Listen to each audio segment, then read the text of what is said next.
my mic on. All right, everybody. Welcome to my very first stream. I am still learning how to do this. I'm just going to quick fix my mic so you guys can hear me properly.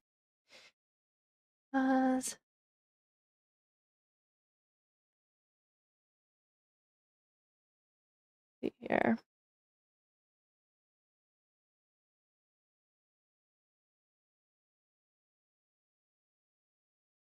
My mic's doing playback, and I don't really like that. I know some people do, but it makes it really hard for me to hear because I get distracted. Go to audio mixer.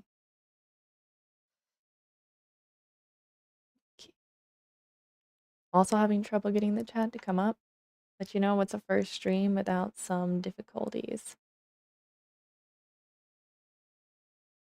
See, maybe I'll fix that first. One problem at a time.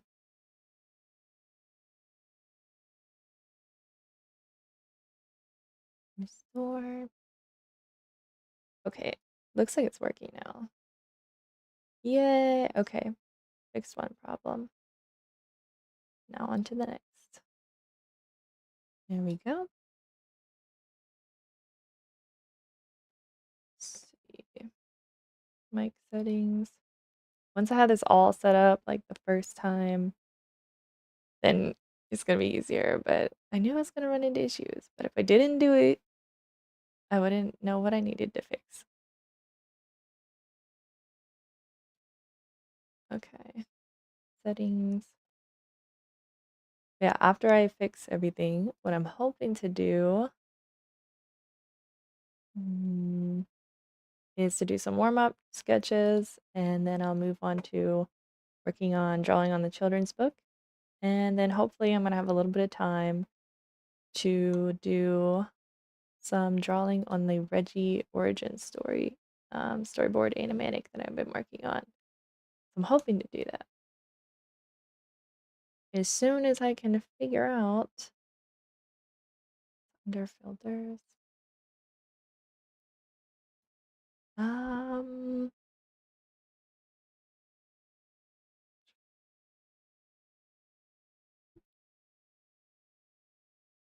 I swear I know how to use a computer, guys.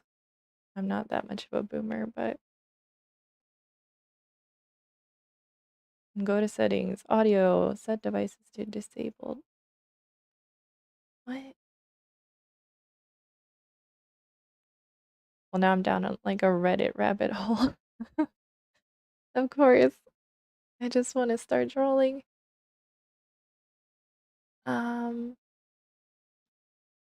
Oh, it's an advanced audio properties. Okay.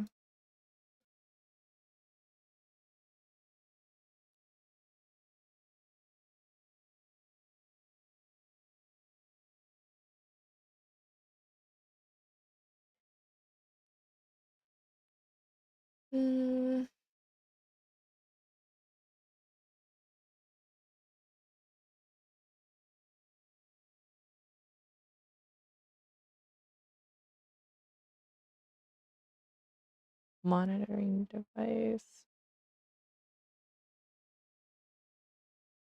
Hello? Still looping it back.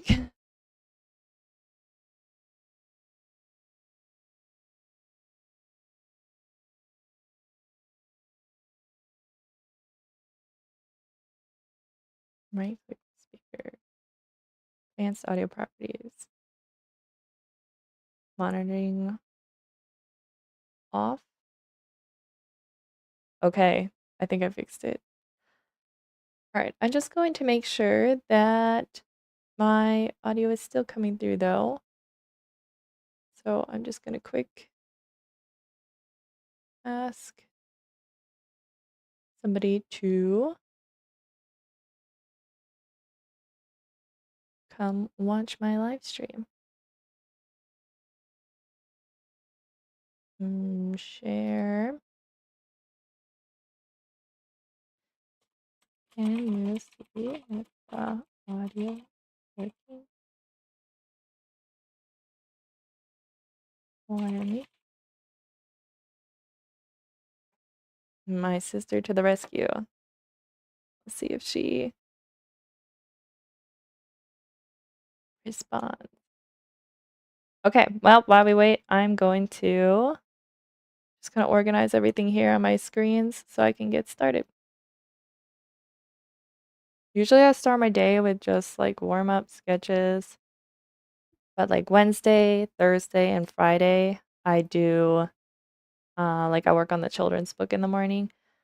And so when I do my warm-up sketches then, I like to kind of like draw the characters, just like looser versions. So I'll choose like regular poses that I would typically use when I'm doing like people, and then I try to draw the character from the book in that pose, which can be a little difficult sometimes because the proportions are quite different. Most of the character is only like 2 heads high or 3 at most, so it's a nice little challenge. I think what I'll do is I'm just gonna I'll put the image into Photoshop so you guys can see which one I'm trying to copy. Go through this one.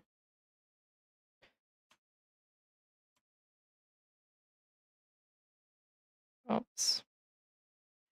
Perfect. And actually, I'm gonna leave it there. Kind of like the baseball ones.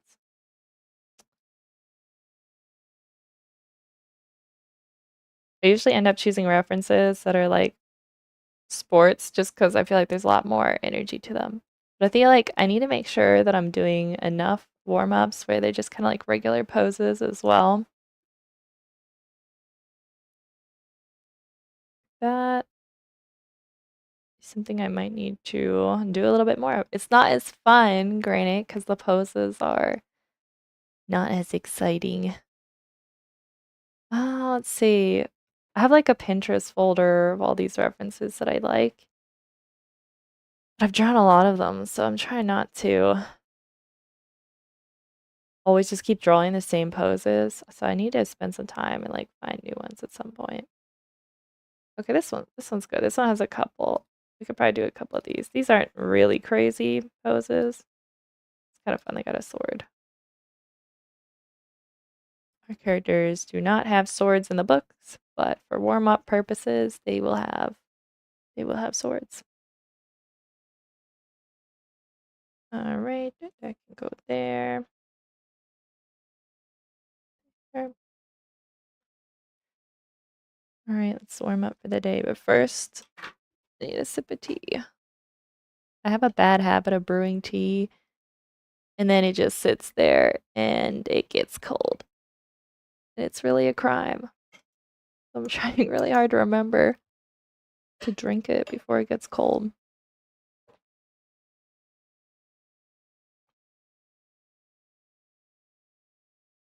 Okay, we're ready to go. Time to warm up. Which pose do I want to start with? You know what? I think I'm just gonna do some regular oh, that's not dark enough. I'm just gonna do gesture poses first. Yeah, that's showing up for you guys. Perfect. I'm just gonna turn my camera just a little bit. Okay. I probably should have listed it on my Instagram that I was going live, but I feel like it's my first time, so I'm kind of like, if nobody watches, it's kind of a little less pressure as I get used to doing it. So I'm like, that might be nice. And then maybe tomorrow or Friday, I will give it a shot. Okay. My sister updated me. She is on her way to see if the audio is coming through. I pray it is, because I'm not turning back the loop back on. Okay, not exactly how the image was. I gotta lock it in. It's fine. This is my first drawing. it also feels a little bit weird. Like, I realize nobody's watching right now, but at some point someone will be. And this is something I've wanted to get better at, and that's like drawing in front of people because it's just like it's that extra level of pressure, you know? She says it sounds great. Yay. Make sure my audio is loud enough.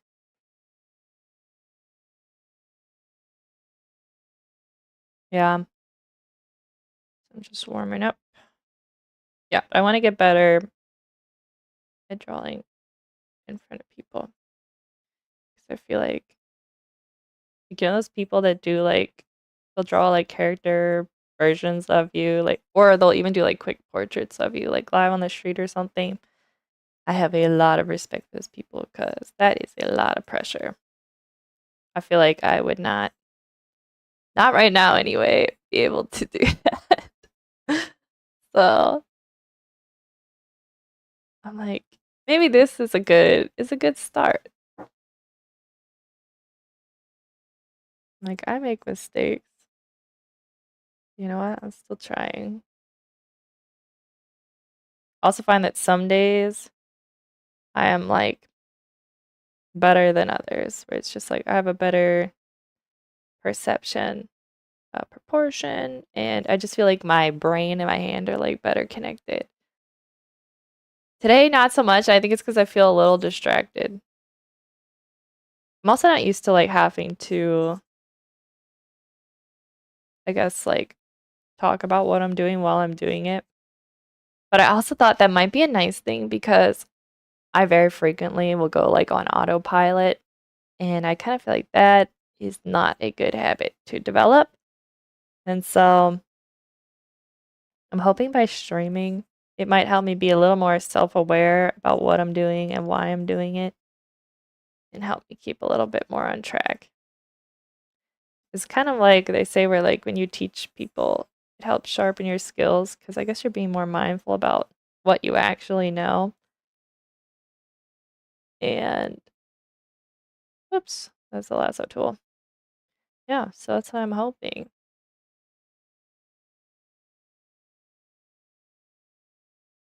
See here.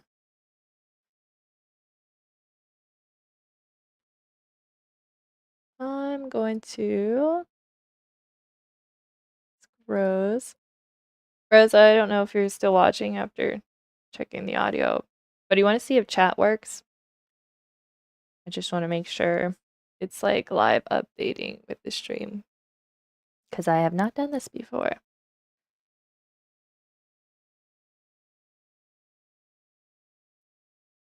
It's not bad. Loose enough.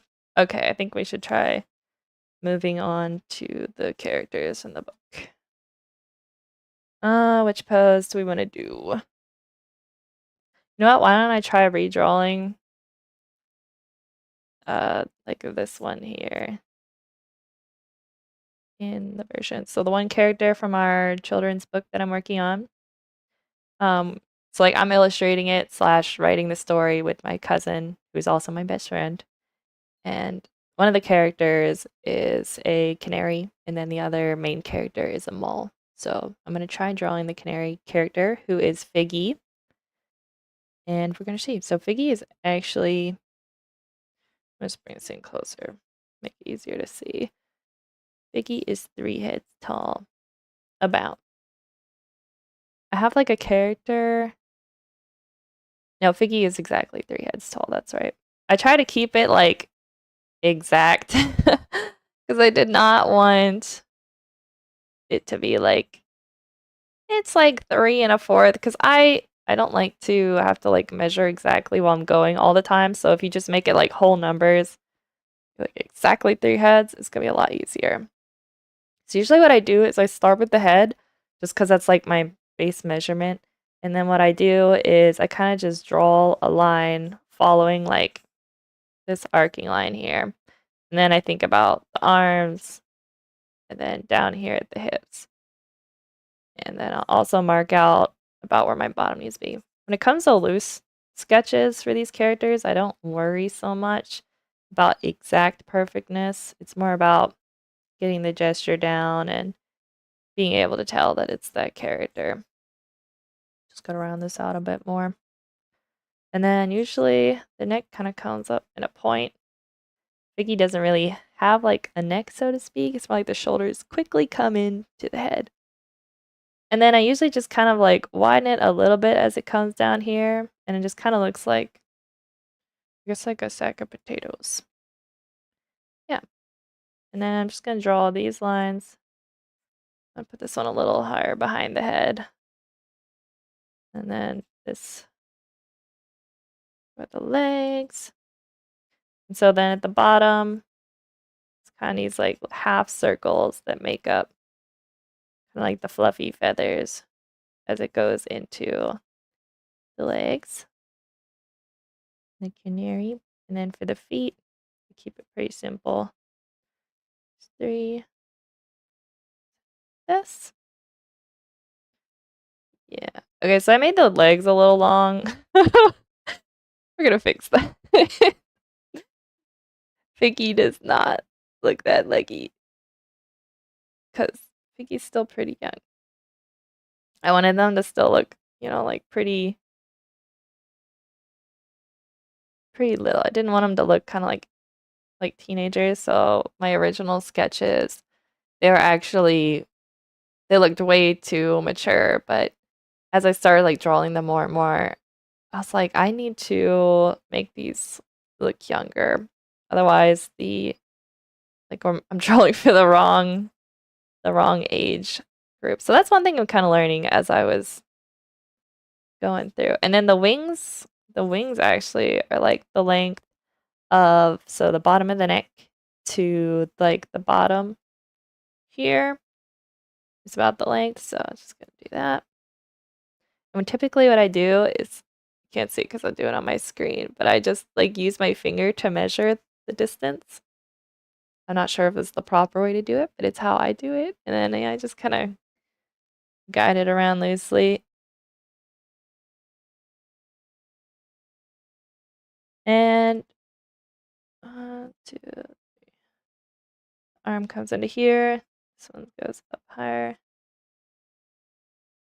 I'm being way too precious with these drawings. Alright, so now we're going to draw on the cheeks. This is something that I struggle with, is getting the head at different angles some reason with these characters. Just going to redo the center line. The cheeks kind of come out like this. And then this line here is where the bottom of the eyes are on Figgy. And it also, like, these character designs fall through for the other characters as well in the books. There's a turtle, there's a rabbit, there's a pigeon. I think I even have a mouse in there at some point.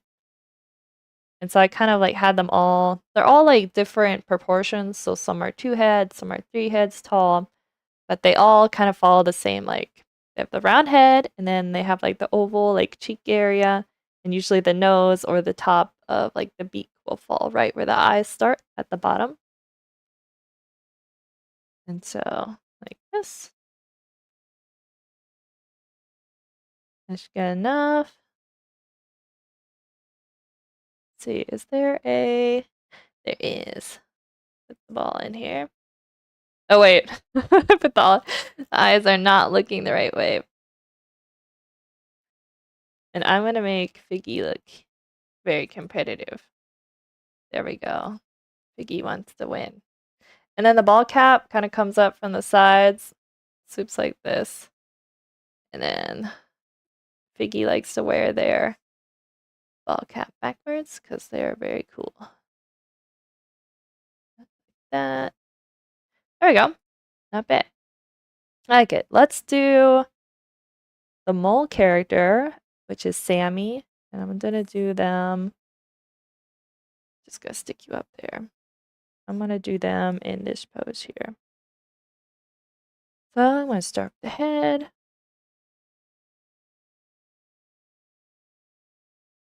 Here we go.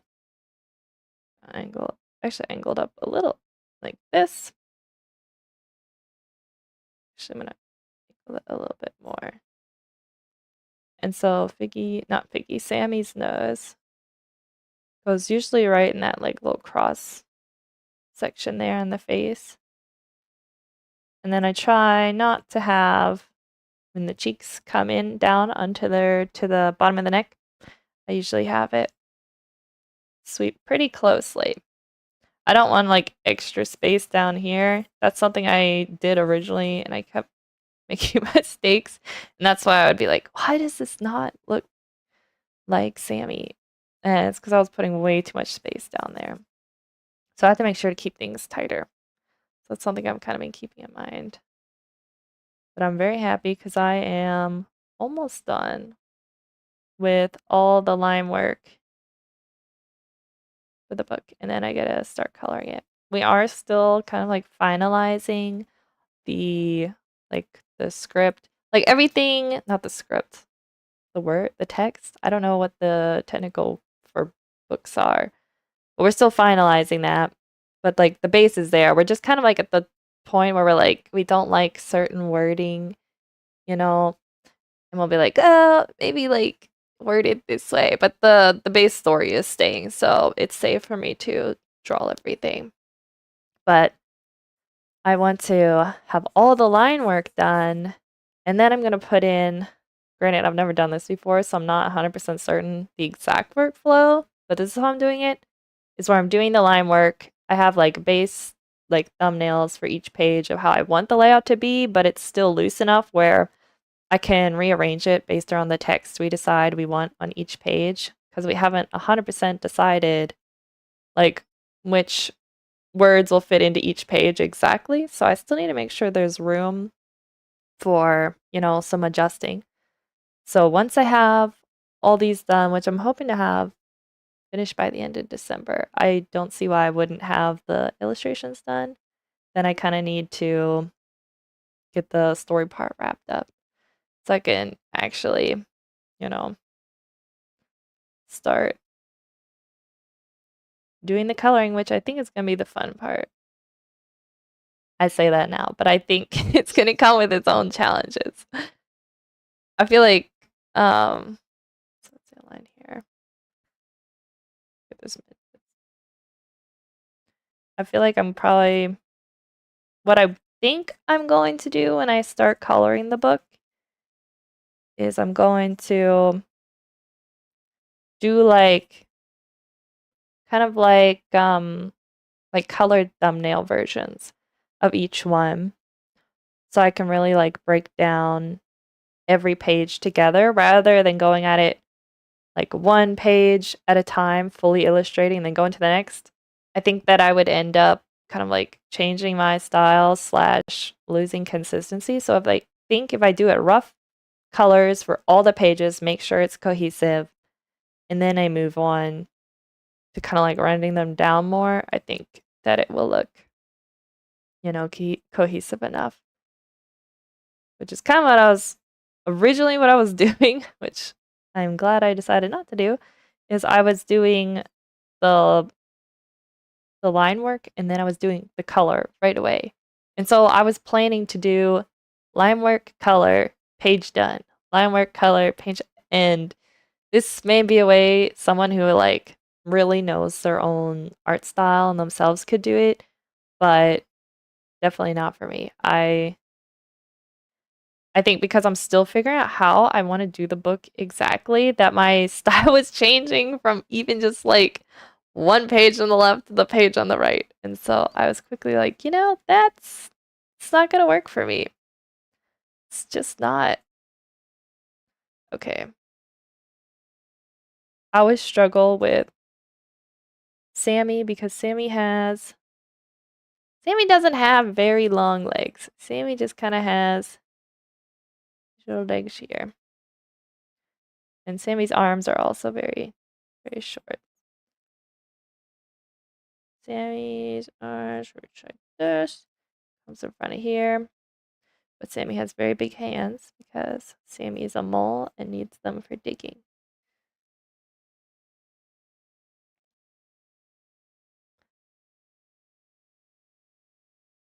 That's not terrible.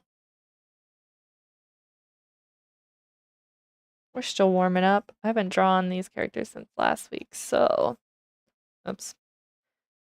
It's alright. They don't need to be perfect.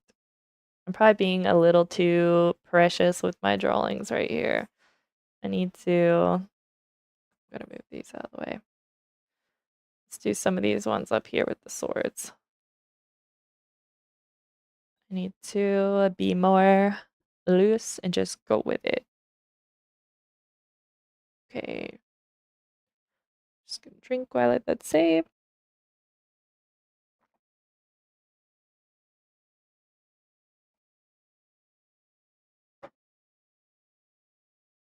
Which one of these should I do? Let's do... okay, let's do this one. Sammy. And let's do... This one looks hard because it's a little bit below. Too figgy. Alright, let's do Sammy first since I just did Sammy. It's fresh in my brain. Oh, I know what I was forgetting. Sammy has glasses. Need to do Sammy. Okay. Makes it.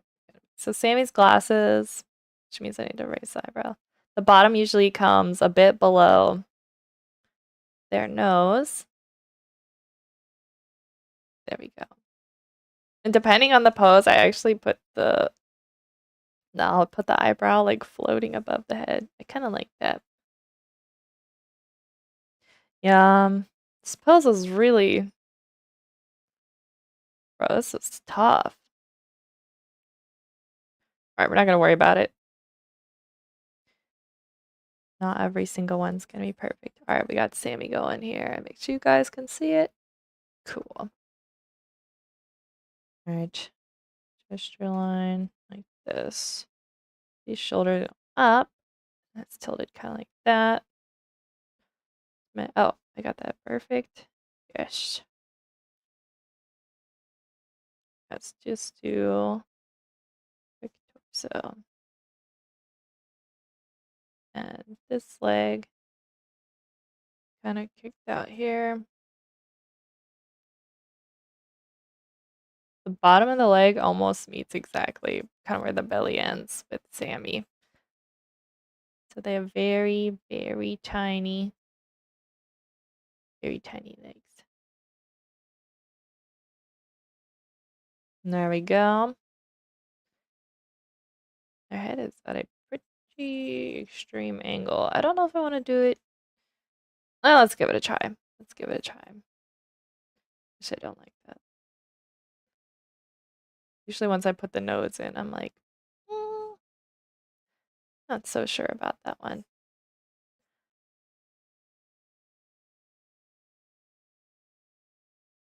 I'm gonna give Shammy some very serious eyebrows.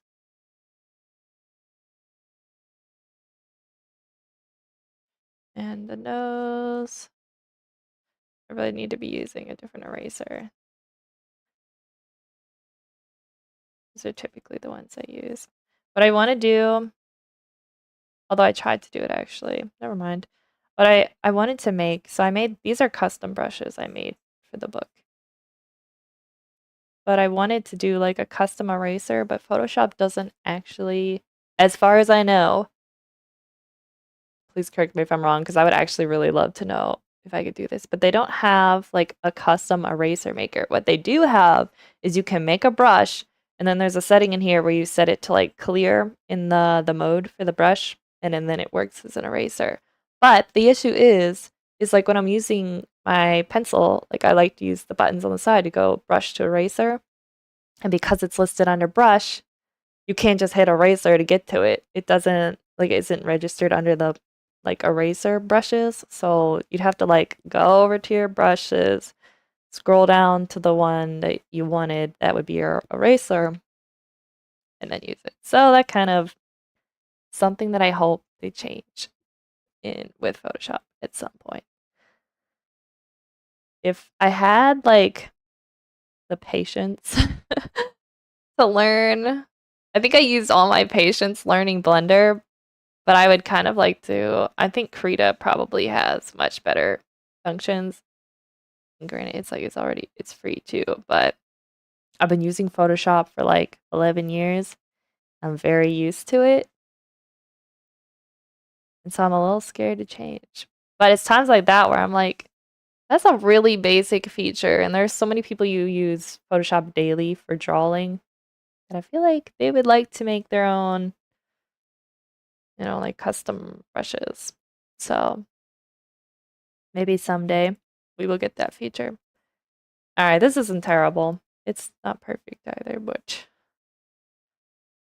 it's all right. Let's do, all right, we're gonna do one more and then I'm gonna get started on the book. We're gonna do Figgy in that pose. Kneeling. This is gonna be difficult. Slightly. I don't typically draw the characters at like side profiles just because I don't know. I feel like with the children's book, you kind of want them usually generally like turned at most like 3/4 or like looking at them, I guess like the reader. I don't know. I feel like there's more engagement that way because the eyes and the expressions are going to tell all the story. So it's something I do a little bit different from kind of like storyboarding because there are a lot of times where I would choose to sometimes do like a profile view if I didn't. Wait. Oh, yeah, yeah, I'm doing Figgy. I started drawing the feet. Sometimes I would do that if I didn't want too much attention on the character. Or if I was doing like a tighter over the shoulder shot. So the bottom of Figgy's little beak actually doesn't come all the way to the bottom of their chin. It usually stops just about here. And especially since we're kind of like looking up from the bottom, I wanted to be, someone says to me, thank you, Rose.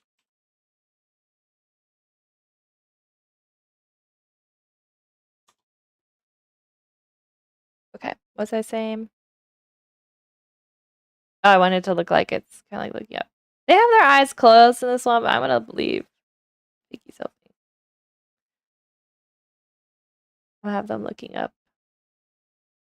Very majestic. And eyebrows. Hat.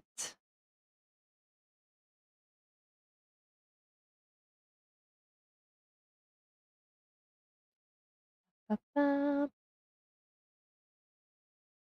All right, now for the hard part. I think I need to bring this up a little bit. Oh yeah, that looks better. I really want to start practicing doing portraits again, which is something I might stream. I used to do them like 2 years ago, 3 years ago. I was doing them a lot, and I would do like charcoal studies like every day. I was getting good at it, but then, I just kind of like changed pathways, and then, storyboarding required me to be a lot more loose, and I really actually I like both sides, right? I like doing both. I like drawing really loose, but I also like getting really detailed. And I think learning to draw looser and like getting good at gesture drawing and like drawing for storyboarding actually has improved just like especially my composition skills. But now because I haven't drawn like detailed portraits and I don't do colors much, like that side of me has definitely those skills need sharpened again. And so I thought maybe like that would be something fun that I could do on stream. And then, you guys can keep up with me as I try to resharpen my portrait skills. Yeah, because the other day I tried drawing. There's like a character from the Merlin TV series, Morgana, and I was trying to draw her. And I want to say I drew her once before in charcoals a couple years ago. And man, I was struggling so much just trying to get the proportions right. Because that's something that, I don't stress about as much when I'm just quick drawing out a pose for, storyboards. It doesn't have to be, a perfect replica of that person. Like it just needs to convey the story and the emotion. And so it turned out really bad. But I know that I can do it because I did it once before, so I will attempt to do it again at some point. Okay. Got shoulders coming down like this. That. Okay, this leg comes up. This one's down. Oh my gosh. You know what else I forgot? Piggy has a tail. I usually I think you guys can see my brush. Yes. I start like imagining it's starting like at the bottom, and then it comes out, and it doesn't go any higher, very much higher than right where the neck meets the bottom of the head. And then just kind of makes like a little heart shape at the end, and then it tapers back down in. I'm a little bit discombobulated this morning, as it is my first time streaming. All right, let's get back to this pose, get this finished, and start on the book.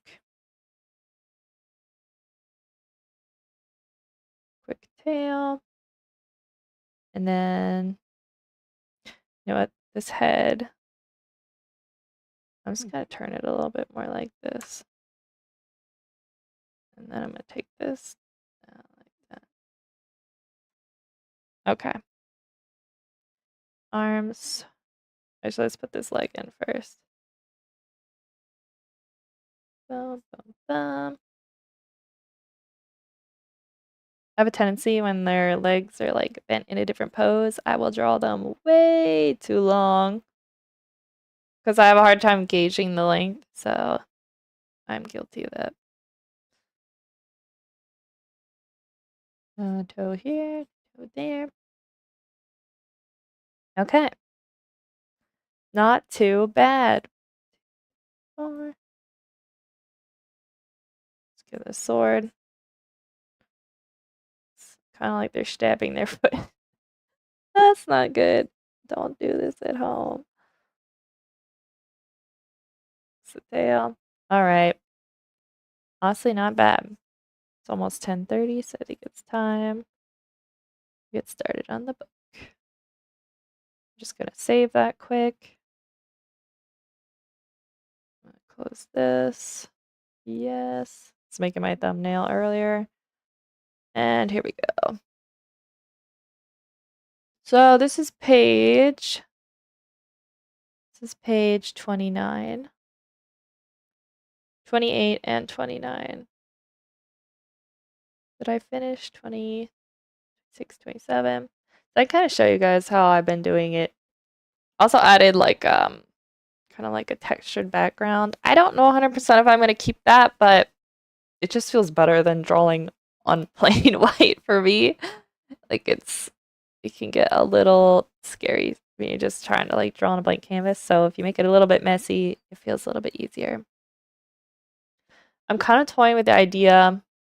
I was doing all the line work in the same like width, but I realized that when the drawings were like really big and they took up a lot of space on the page, like a lot more, like you can see in this one here, I just gotta check my phone, that it's nothing important. I needed to make the line work bigger because the characters, they almost don't look like themselves as much when the line work proportion is like drastically like thinner or thicker compared to their size. So I think what I'm going to have to do for the previous drawings is go to any of the pages where they were bigger and just kind of like up the size of the brush and redo, not to like redo, but re-go over the lines to make them thicker because I realized it looked nicer. So just trying to learn as I go along. Let's try and finish this left page here. I'm also trying to get better at organizing my pages.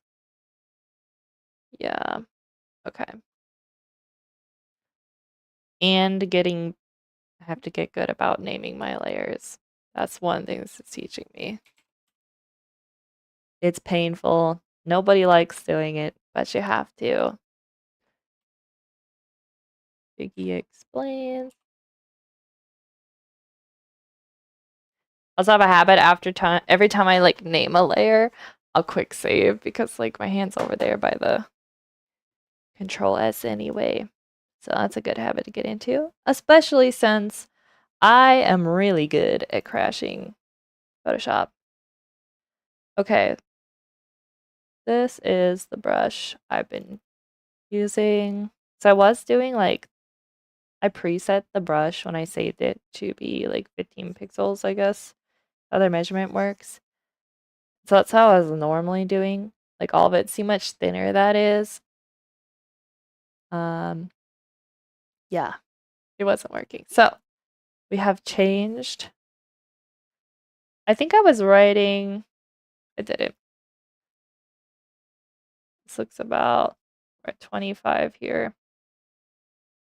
Yeah, that looks right. I'm doing it black.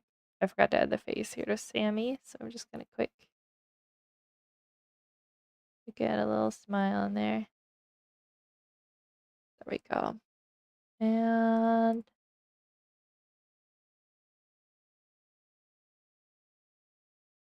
yeah, I would really like to make my own eraser. I can show you, I made two that I will use at some point, but they're not convenient. So like this has a nice, I can softly erase out. It has this textured edge, which will be really nice.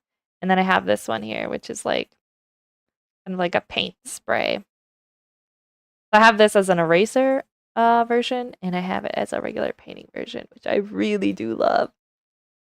I'm so glad I made that. Yeah. They could add the eraser function. It would be so nice. Okay. We were saying 25. That's about right. So up here, I don't have like their bodies fully drawn in because what I'm gonna do, this is kind of like I'm separating this moment from this moment down here. So I'm kind of like gonna fade the colors around. So I'm not worrying about drawing their whole bodies.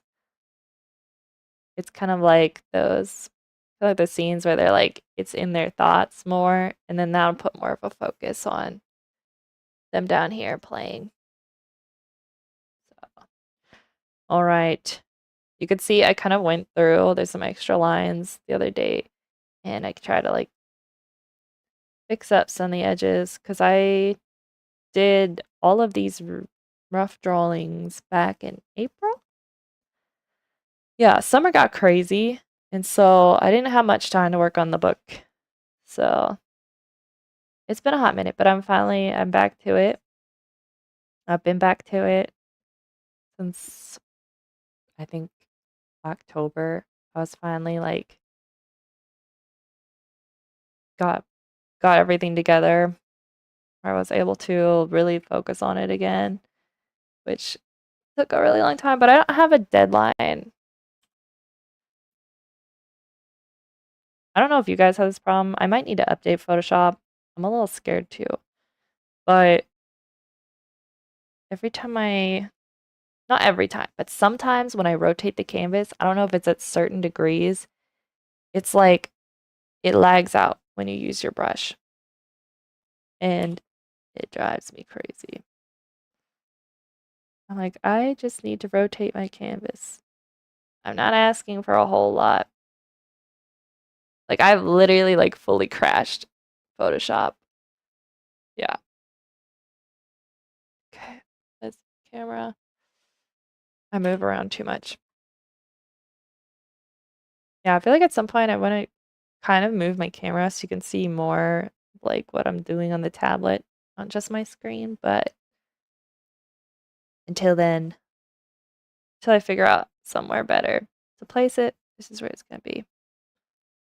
But yeah, Photoshop hopefully does not crash today. while I'm working on it. I also noticed that I'm not using smoothing on my brushes. And I was doing it, but like the lines ended up looking, how do I want to describe it? Almost like artificial.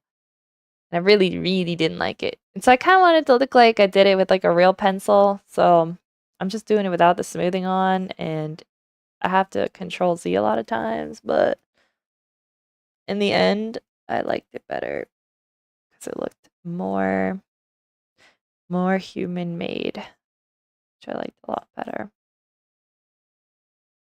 There we go. It's not too important down here. Ice cream cone. So what I usually do is I'll have like the first layer named, and then I draw a bunch of other layers for the separate elements, and then I will draw it all out, and then I'll flip it, fix everything that looks wonky, flip it back, and then I'll merge the layers once I've accepted where it's at. And the drawings are like, they're simple enough that like it's okay if I merge them.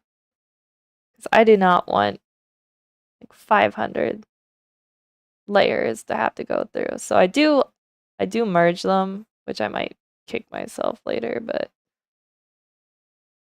I'm like, I hate it when there's a ton of, well, I name them, but something about even just if they're named and it's just like an extensive amount of layers, it just drives me crazy. Especially since there is going to be a lot between all the line work for all the characters and then all of the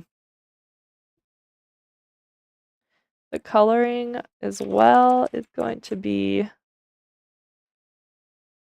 let me make sure I get this right. I'll know once I flip it, that's for sure. Yeah. Add the tail.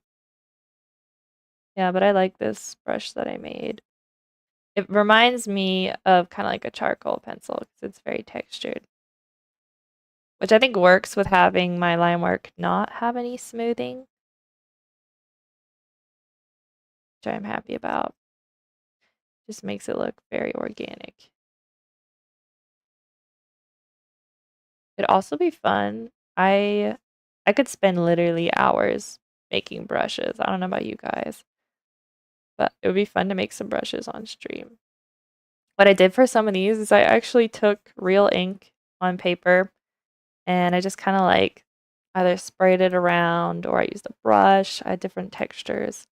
Just kind of put on paper and then I took a picture and then I put it into Photoshop. And then, you just kind of like adjust the contrast and exposure on the image a little bit so it looks really like black and white. And then you can use those to create your brush textures, which is really fun. It makes it feel very like handmade. Like absolutely love it. But you could spend just hours making different textures and then you find out that like you actually only liked one or two of them and you've got like 50 or 60 different images, which I found very quickly. So it is good to do a lot, but it's a rabbit hole. It is a rabbit hole.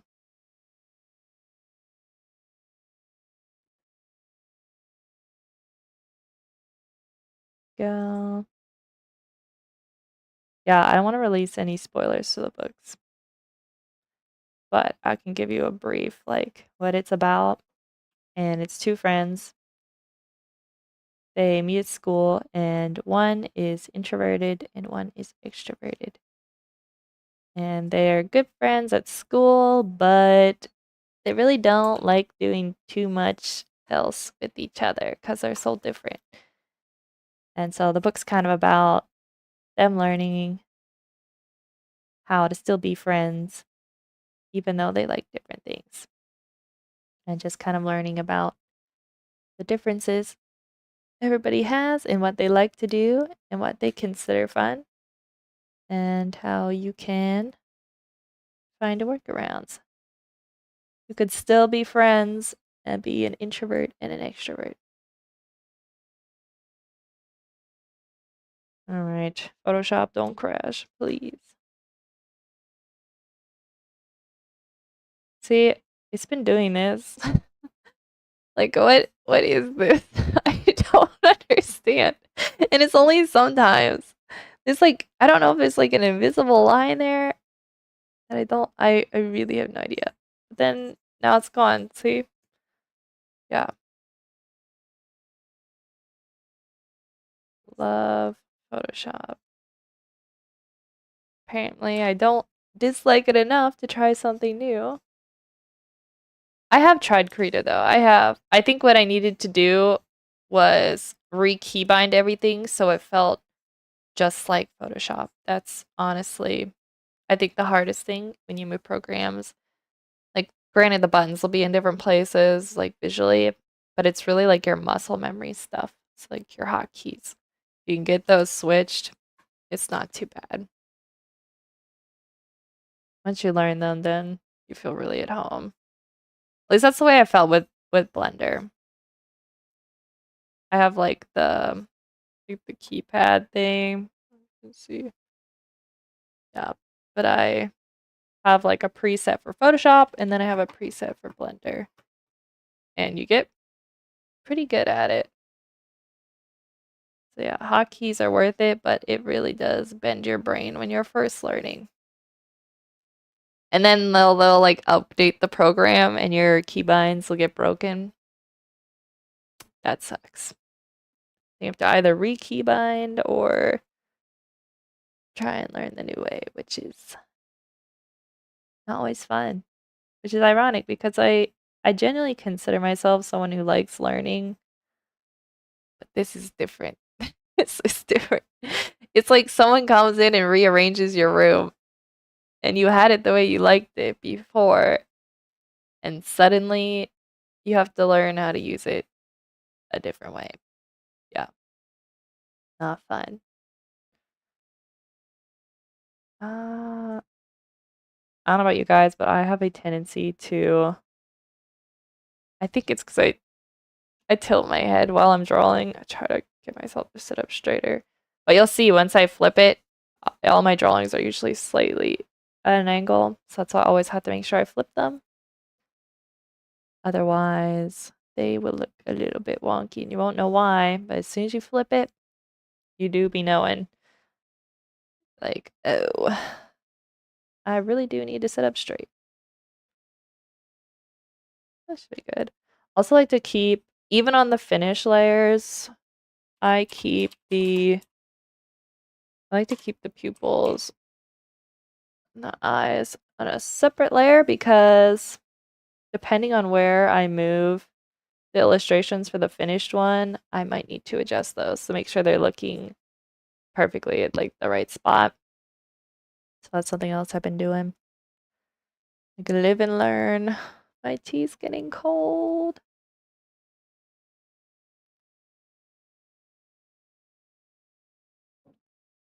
All right, now we gotta draw the hat. All right, I got a layer for it. When I draw the hat, I try to keep it. It usually like curves down here at the corner of the cheek, but I also keep it kind of with straightish lines. Then we got the edge here, the brim, and then it curves. Go. Also, cute little thing, when I color these, you'll see that the hat that Figgy wears will be purple in a similar shade to the color that the character Sammy is, and then the glasses that Sammy is wearing will be a similar shade of like the yellow that the canary figure here is. And it'll just be like subtle connections where they are different from each other, but we see that like they are kind of like able to be the same in the sense that they are wearing each other's colors. It's just like a little detail I like to add. So they never felt like too disconnected from each other, even in the parts of the book where they're not friends anymore. So I thought that was a cute little feature. I'm dragging this morning though, guys. Like, oh my gosh. My brain. Well, all night I dreamt that like I was streaming, but it wasn't working. Like everything was broken. And some reason I was streaming on my phone and not my computer, so it was like super inconvenient. I got the top tab. Every once in a while I like to zoom out. Just kind of get a look at it. Yeah. It's okay. It looks good. Yeah, so when I finally woke up, I was like low key stressed. I was like, do I even want to do this? I'm like, I'm not even planning this. Just do it. Put on your Nike shoes. So I'm glad that I am doing it. It's always the first step that's hard. And then the next step that's hard is when you've been doing it so long that you're just feeling like you're a little bit burnt out. If it's anything like art, that's probably how it'll be. I'm gonna draw the inside, the mouth. It's good enough for now. All right, let's. Where'd the hat layer go? Okay, let's put this up here and then flip it. Let's see the damage. Let's see what I've done.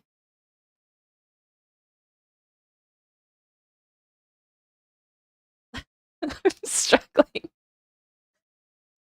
Maybe I need another cup of coffee. All right, let's give this a shot. Here we go. Oh, okay, not it's not that bad, guys. All right. It's kind of nice because I can look up on my other monitor and I'm not looking down at it and I can kind of see it straight on how it's looking. And yeah, it's not terrible. I think what I need to do though is make the hat thinner on that further side of his face or their face. All right. Here we go. Hat. Like, yes, Emma, you should have named the layers. Honestly, it's just easier for me to not. Now, the next thing I need to do is get rid of the sketch behind it. That's not it. Wait. Oh, that's right. It's my redraw layer. I think I have to leave that on though. Yeah, because I used that on my other. That looks good. All right, let's move on. Let's do. Who do we want to start with, guys? Work right, left, left to right. Right, left to right, cause um, yeah, I'm right-handed. Here we go. Biggie. Something looks. All right, let me merge these layers down. Give us some room here. And I'll save. I think I need to do some adjusting here though. Biggie's head is too wide. So I got this redraw layer that I've been using. Let's fix this up a little bit. Some of the like little mistakes like I can just do while I'm drawing it, but you know, if it's a bigger one, I like to have. Here we go. I like to fix those. Yeah, the cheeks are way. Let's fix this up a little. Yeah. There we go. Okay, with the slightly angled like that. And usually the center of the mouth, like this line here, meets with like the center of the cheeks. And the top of the cheeks, up by the eyes. Just redraw that in there.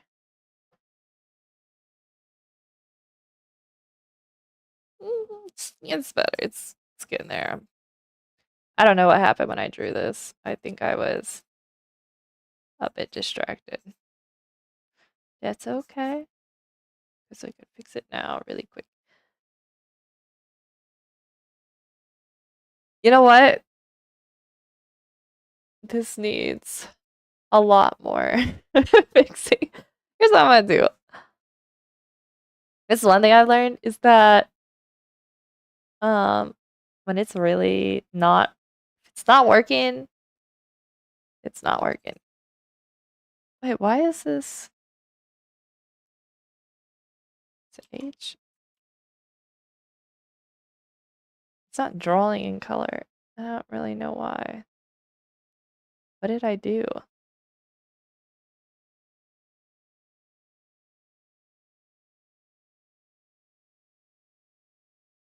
Control Y. Oh, there we go.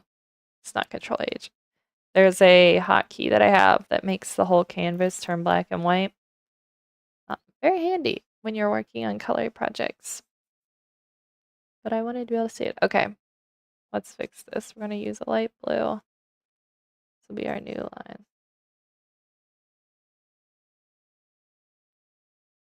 That's not the right brush. Here we go. But when your sketch feels just really wrong, what I've learned is just redo it. Don't try to keep fixing something. Like, we're working digitally anyway. Might as well reap those benefits. All right, let's just measure this quick. That seems fine. Now I'm just going to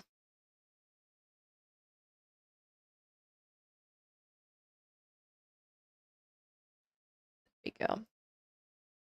No sense stressing about it. Just fix it. So I think off the bat, I need the head to be back and down a little bit. Yeah. That seems good. And so we got Figgy looking over at Sammy. They're having fun. It's a little bit below. And make sure I keep it tight on the bottom. Don't add extra space down there. Yeah, it feels better already. It's just rough in here. I think I might want to do is check. I'm just gonna add a screenshot up on my reference board of what angle I had it at. I can just turn this back on. It's like I put the peak like this. Is smiling, laughing, having a good time. This.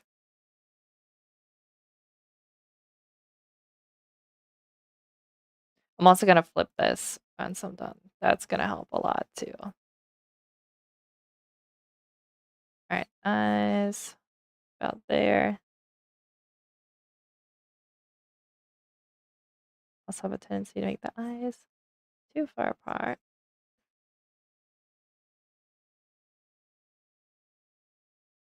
Eyebrows. What I like to do is I put the eyebrows in first, and then I'll draw the hat in. Otherwise, I will draw the hat line way too close, and then there's absolutely no room for eyebrows. And I need eyebrows because those carry a lot of the facial expression.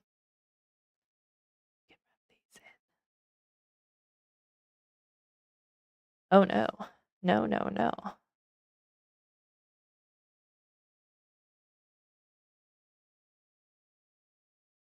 Yeah, that's good enough for now. I think what I'm gonna do is tighten this up a little bit more. Mm-hmm. Yeah, that looks better. It was a hot mess before.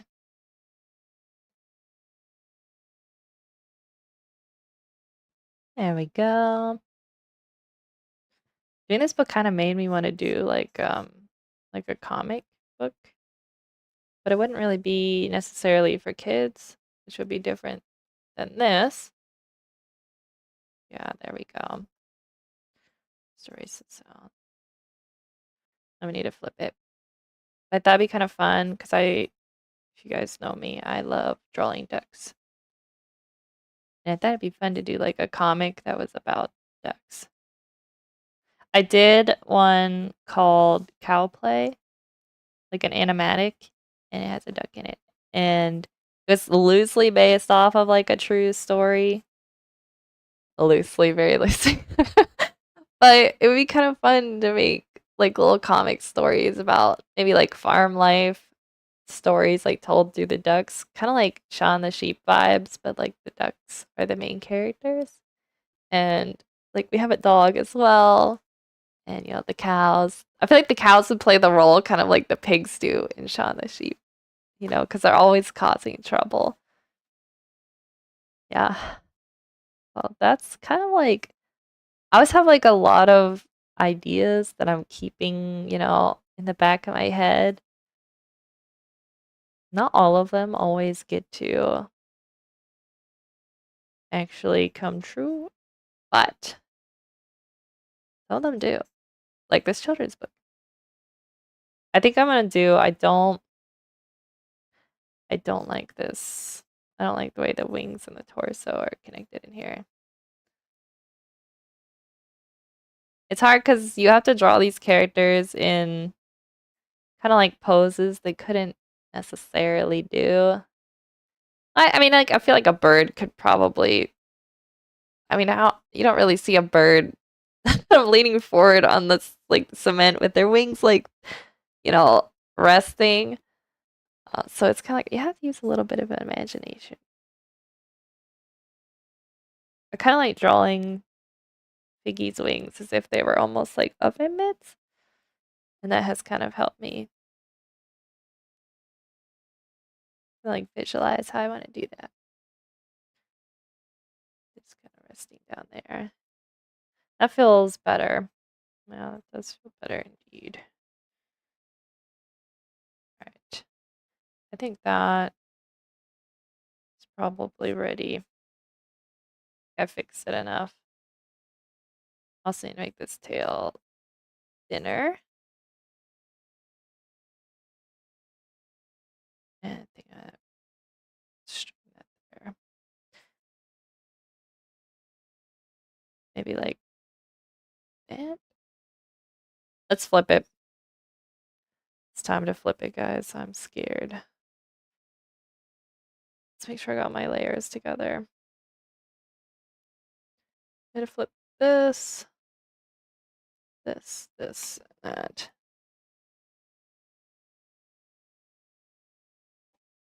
Not bad. Not bad. Just adjust this head a little bit.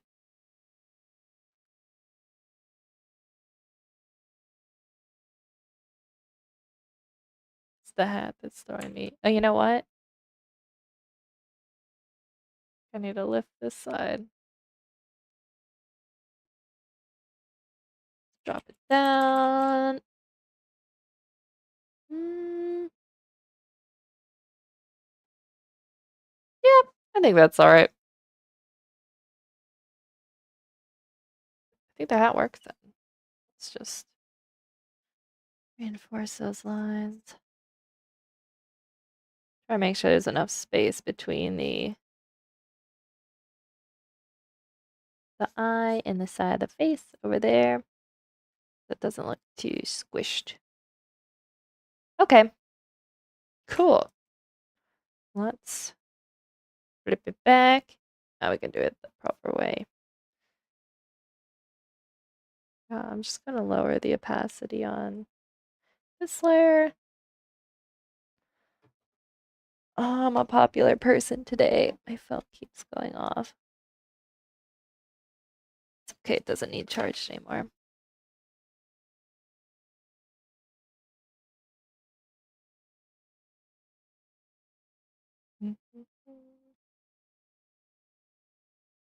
Right. Let's do this. Let's do the final line work. Just gonna rename this one Biggie Chalk Redraw.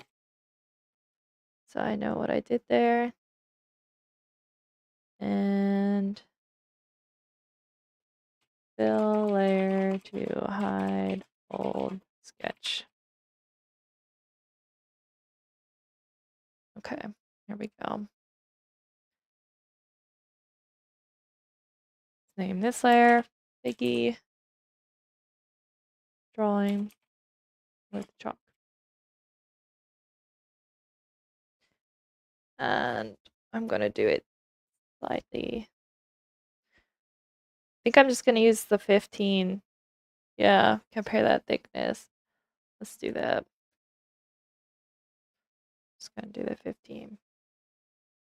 Because these are small enough. Alright. Just gonna start the hat since it's here.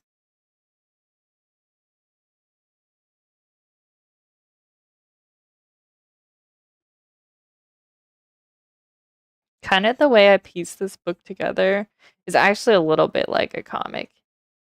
If I were to show you guys like all the pages, but I'm not going to because it's gonna spoil it. You're gonna see them bit by bit over time. That way when I do the full book reveal, you'll actually be surprised. Yeah, I kind of pieced a little bit together like that. So it's not entirely like a traditional children's book. Like you'll kind of see where I'll have like multiple like things going on a single page, but the way I kind of like cut the scenes together is very much how like you would frame out different panels in like a comic book. It's probably because I read a lot of manga and that has a big influence on kind of like how I like to read. Also, to make sure that I wasn't drawing them in the sense that they would be read from right to left instead of how we do it here, where it's left to right. So I had to make sure there were times where I was like, I had to rearrange my thumbnails because I was doing it the way it does it in a manga. And I was like, that feels natural for me, but it's not going to feel natural to our target audience. Like, I had to make sure that I adjust that. I think I'm just going to cut this in even closer. Let's see if I can rotate without it crashing. It's actually being good today. Please, Photoshop. Photoshop is like a printer. If it senses fear, it won't function.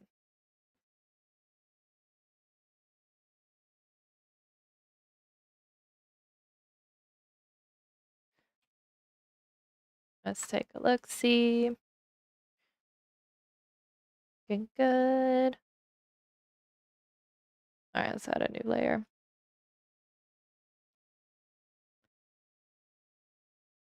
Let's finish the tops of these eyes. I'm actually going to separate these layers.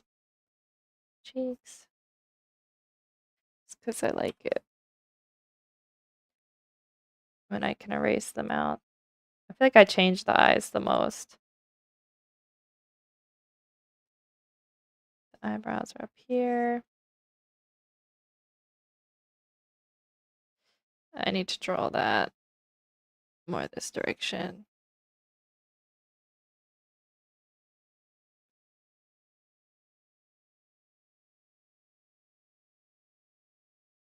Make it. And the bill, not the bill, the beak. I've been drawing too many ducks. Keep calling it the bill instead of the beak. Okay, eyes, check. My drawings always look a little bit scary because I draw the pupils last, so it's just like a soulless character for a hot minute. But I gotten so used to it that I don't really think about it. But then I'm like, you know, if someone were to walk in, they'd be like, that looks kind of creepy. Don't worry. They'll come in a bit, but I don't like to rush into that. So I want to have the rest of the character in. I want to shorten the height of the hat here a little bit. Like that. I wonder if I'm pointing it up a little too much than I usually do. Let me check my other sketches. Kind of did that here on those. All right, I'm doing it right. I have like like a board where I keep all my character sheets, and I also every time I finish a page, like the line work, I will put it in there as well, so I can kind of look back at all the pages I have done and make sure that I'm keeping them consistent enough. I found that that is very helpful. Yeah, I like using it's called PureRef, and I have like a tutorial on how I use it for storyboarding, but I use it. Oh, that's way too funny. I use it for like every project, like client projects or just personal projects. Anytime I'm like trying to put together ideas and I want to keep them all in the same space, it is my go-to. Because I love staying organized. Even though if you were to look at it, it's not that organized, but organized in the sense where like everything's in one place where I can like quickly drag around and see everything.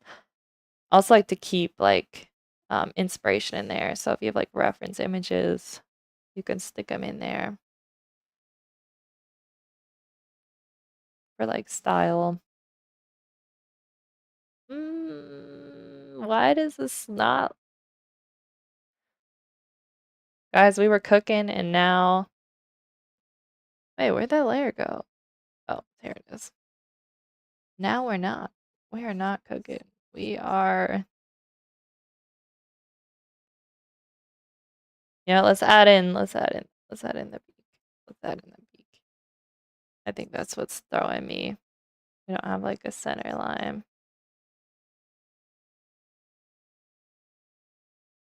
I think I made the beak too long in that sketch. Well, let's play around with it and see what happens. I don't want to have to redraw.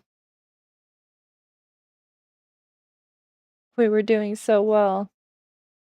No, no, no. Like a downward angle. The point, too pointy.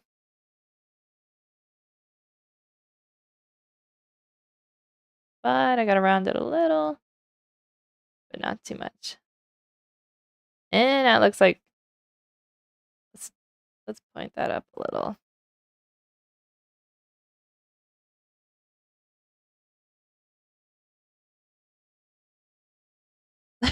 Not in love with this drawing. Honestly, I'm just gonna keep going and then I'm gonna come back. I'm gonna come back to it. Let's just do the body. Try to make sure you guys can see what's happening. Looks like my layers are bright enough that you can see.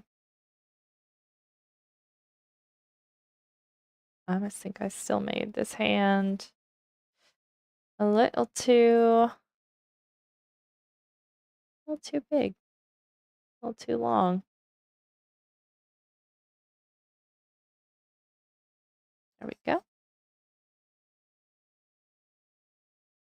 One, two.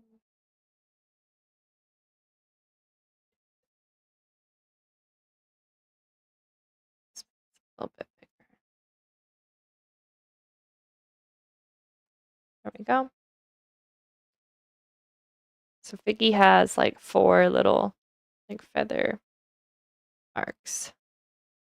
Trying to get those in there. Then this hand is kind of like resting down here on the ground.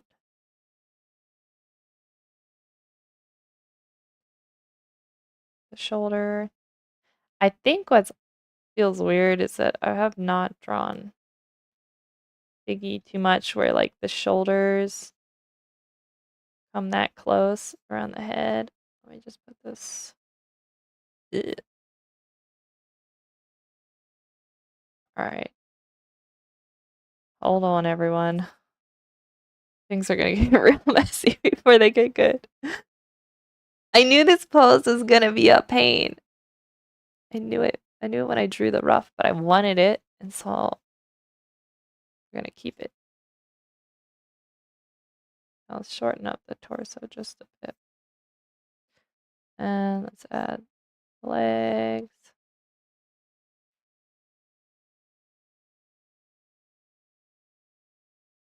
All right.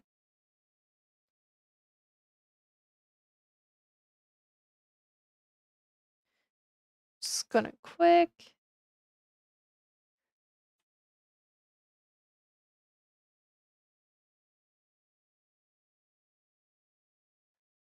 Okay. See legs. Here we go. Tail. Make sure it's not too long. Nope, that should be just right. Just gonna make it a little bit wider here. Why does it feel?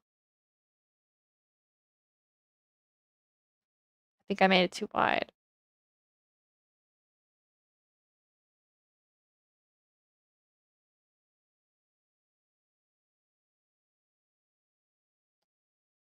Let's see. Yeah, it looks. I think it's right because it's like he's slightly. They're slightly at an angle.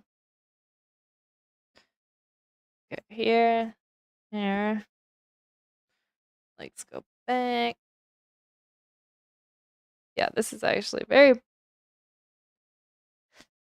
I need to make this one. I need to make this one more forward since it's.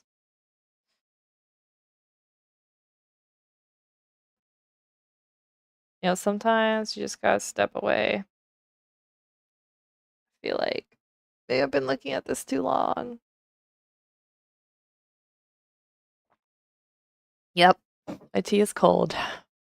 It's iced tea now.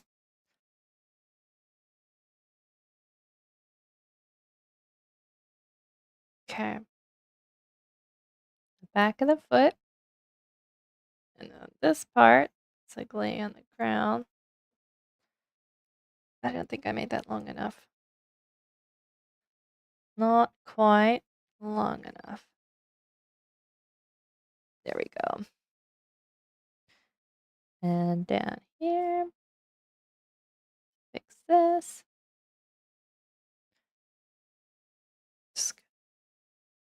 Okay, if the foot's back here.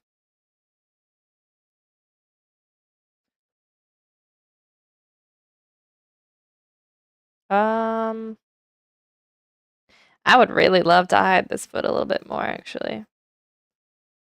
That feels right. It's stuck back there. Alright, let's add pupils because the skin. Maybe drawing chalk pupils. Gotta keep it from looking creepy for too long.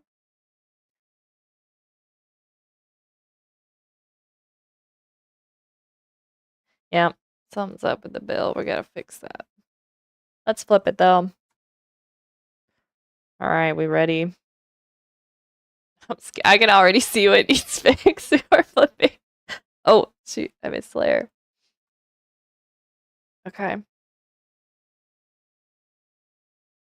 That's it's bad. It's real bad. It's not that bad. Just gotta fix. No, I just gotta make sure I had the body layer separate. This is head layer, and not head layer. This, and this.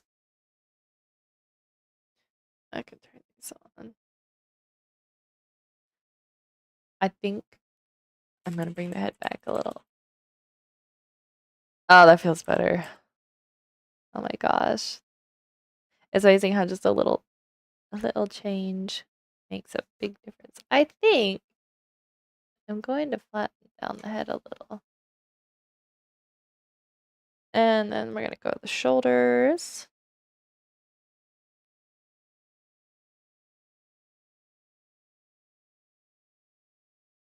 Which layer are the shoulders?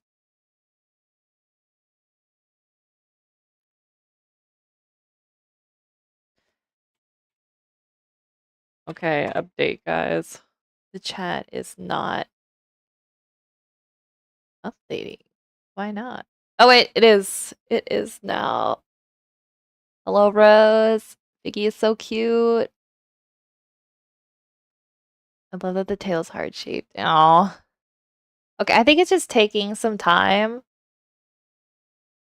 I think it just takes it like I feel like the delay is pretty long. I'm hoping that's why, and it wasn't just because I quick opened the tab that now it's running. Maybe I just need to make sure I keep it on top so I can watch it. That's what I gotta do.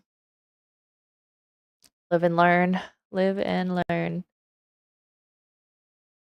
Okay, Rose is just gonna send another one. Thank you, Rose. You know what? I think this is. Oh, the other character's name. Also, your message came through. No, that's Sammy. So this one's Figgy, like a fig, like the fruit. Then this one over here is Sammy, the mole. And then we got this little pigeon back here is Pudge the pigeon because we once had a pigeon that spent like a couple days on like the roof, like near our house, and it had like I forget exactly how we looked it up, but it had like they have like tags on their feet or whatever. But we were able to like contact the whoever owned the bird, and the bird was from Boston, and he was making a little stop at our place, I guess, to rest, and we nicknamed it Pudge while it stayed. So that inspired this this little pigeon. And then we have so I had my friend and cousin Sarah name this turtle because I couldn't think of a name, but I can't remember what she told me. It was either like Mick or Mac. I want to say it was Mac, which I kind of like because like MacGyver. I don't know, I'm kind of boomer like that. And then we got this little rabbit is Jamie, and then we're back to Figgy. I think I'm just gonna adjust the beak a little. So I'm just gonna leave this one. Let's move on to drawing the rabbit Jamie. Yeah. Okay, what brush size was I doing there? I think I was just using the 15. Very cute.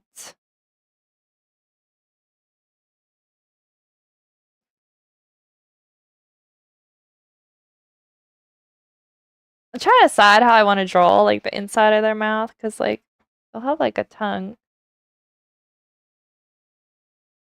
But that's something I don't have to worry too much about. As long as the main sketch is done. That's the important part. Only issue with this one, I think I need to. Oh yeah, that feels better. Let's raise the smile line a little.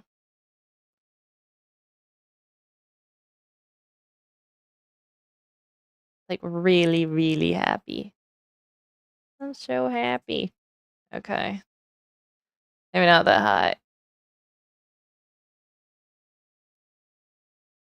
In today's episode of Emma Struggles to Do Something Basic, I'm trying to draw a smiling bird.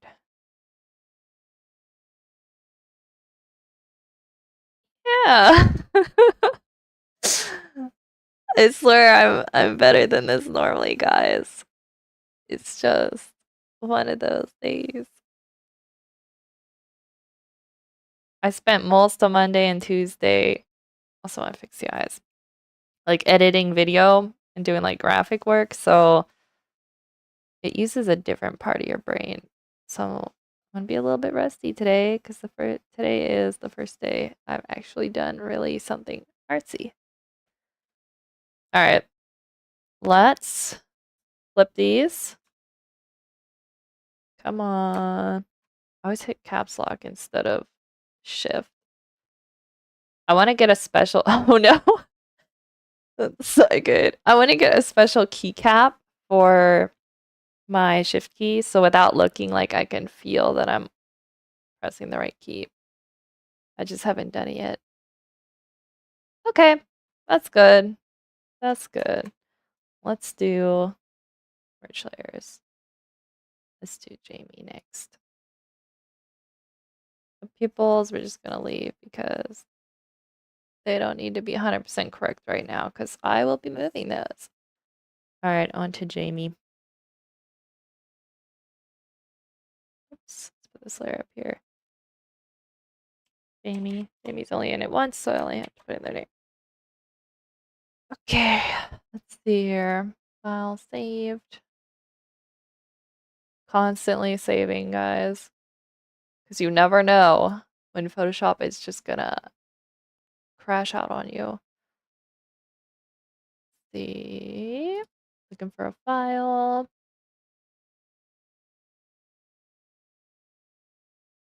Okay, I'm just gonna open this. I am going to be right back, but in the meantime, you guys can look at this little duck dancing with a candy cane. And if you haven't already, and if you like ducks, you can check out my Instagram.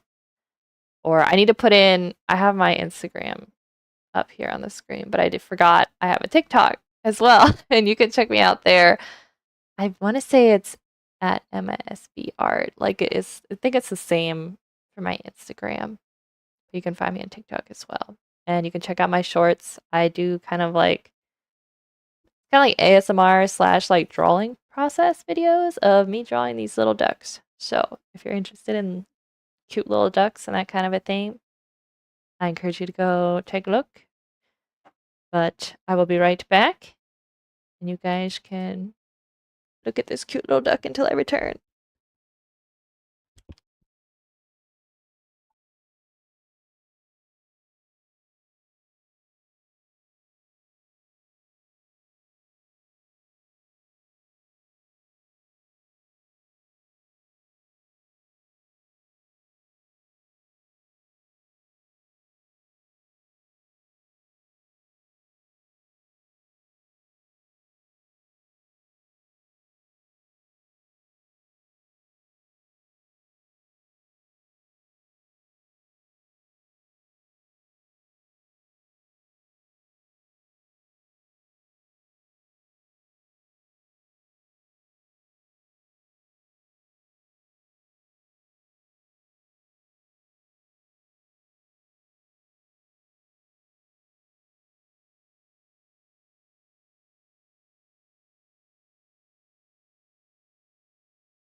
I'm back. Alrighty. Where were we?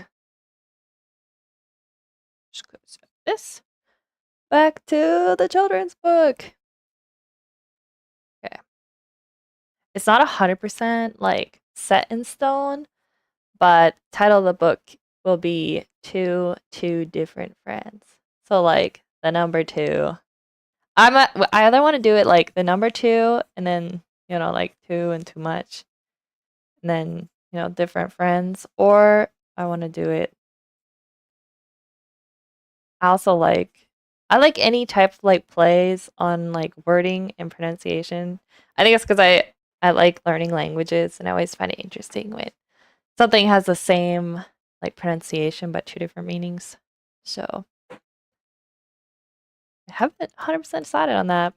I'm gonna have to pitch that to Sarah and see what she thinks. We got Sarah in chat. Let's go. Sarah, I was just discussing the name, so yeah, we're gonna have to think about that. But we're on to we got Figgy going here. And I got one up here that I did, and we got Sammy over here. And we're on to Jamie. Which the rabbit always gives me trouble with its ears. It's a little bit stressful. Alright, let's give it a shot. I think I'm just gonna start. I'm gonna start with the body, honestly. There, I got my brush size. Yeah, I'm gonna start with the body. I feel like I want to cut the shoulders a little tighter. Made it a little too wide. That's okay, because these are just the rough sketches underneath. And I also like making the characters like pretty simplified. Now, like this character has like the stereotypical like 5 fingers, but this one I ended up doing just 3 because it felt more right because a rabbit's paw or foot, I don't know the proper wording for that. It's just like it's a little more like rounder and cuter looking. So I kind of went with like the Flintstone like 3 fingers, but it worked and I think it looks cuter. But for the turtle, I wanted it different. And then for Figgy, of course, like it's just feathers, but sometimes I'll have like a feather kind of look like a thumb, so it's almost like an oven mitt. Keeps it simplified and cute. One thing I wish I had done earlier on was creating like the character sheets, which I did not do, and I really regretted that. Because when you want to draw a character consistently over and over again, you need a guide. And I didn't do that.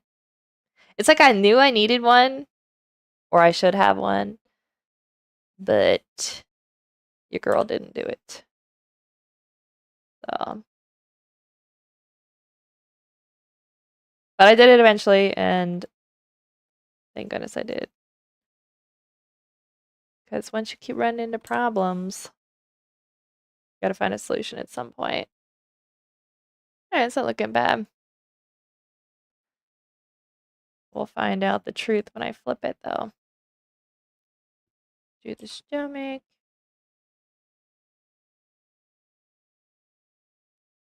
And when I color this, I'm also gonna make, so you can see there's like a separate line on the hands here. It's just like on the tips of their hands is gonna be like white. So they'll be pink and white. It'll be very cute. So not super realistic because there are not pink bunnies, as far as I know, naturally occurring pink bunnies. So a little bit of fantasy added to it. Then again, it is a story about talking animals, so I don't think it will take people out of the element too much. I think I'm gonna wait to put the chalk. Eh. No, I think I'm gonna add it now. I'm gonna add it now. I'll make it a little smaller. Wait.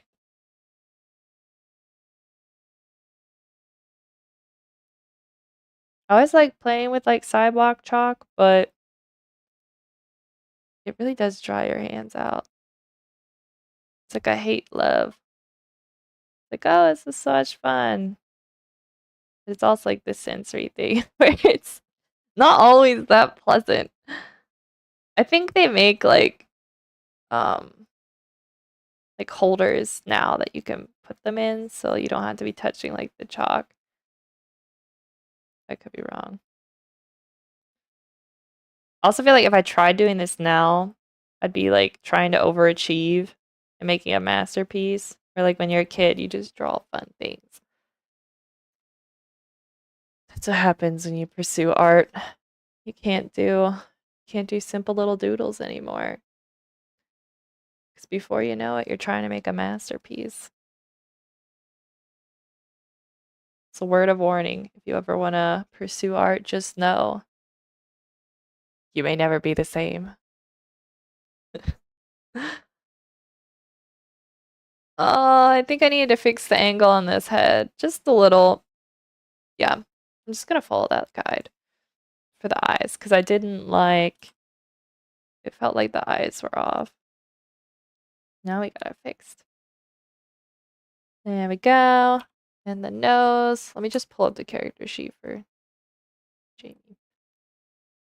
Jamie is the same height as Sammy, so 2 heads. And then the Mac or Mick, Sarah, if you're still watching, what was the turtle's name? Was it Mac or was it Mick?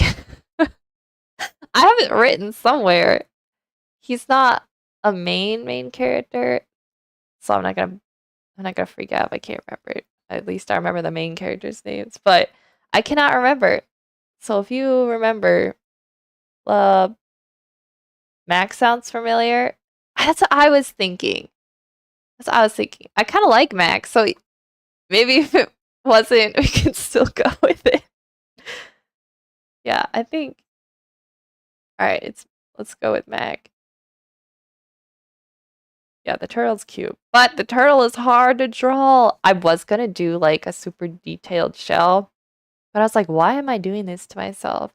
It also didn't feel right because like the rest of the characters don't have very detailed like character designs. Like they're all pretty simple, so it made more sense to just do it where it was just low detail. So it'll be like a color fill. I mean, like I'll shade it and everything, but it doesn't have like the lines that a turtle should have. Although I think there are some turtles. I guess like the soft shell turtle. This turtle's not a soft shell turtle. Let's see. Also, a little character, I guess, fun fact. Not Figgy.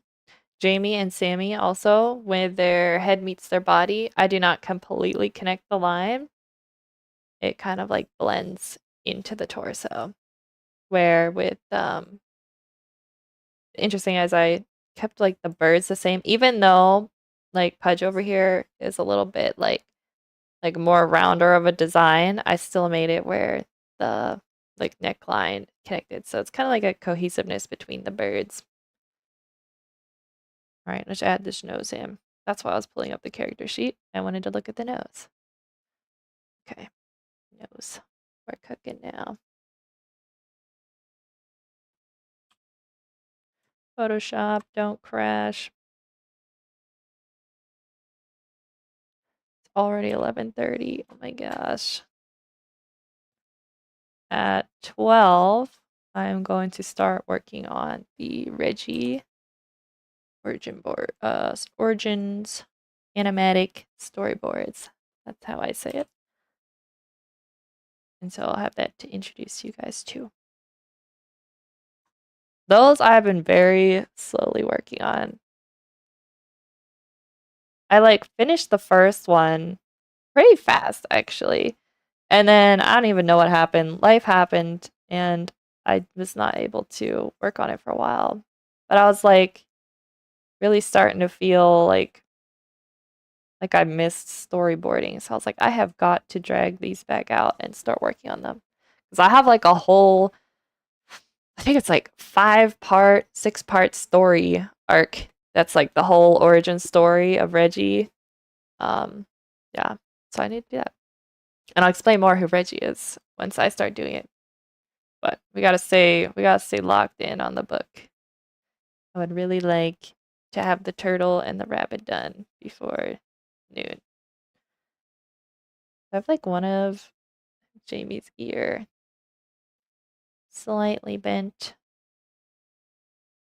like this. Yes, it's looking good.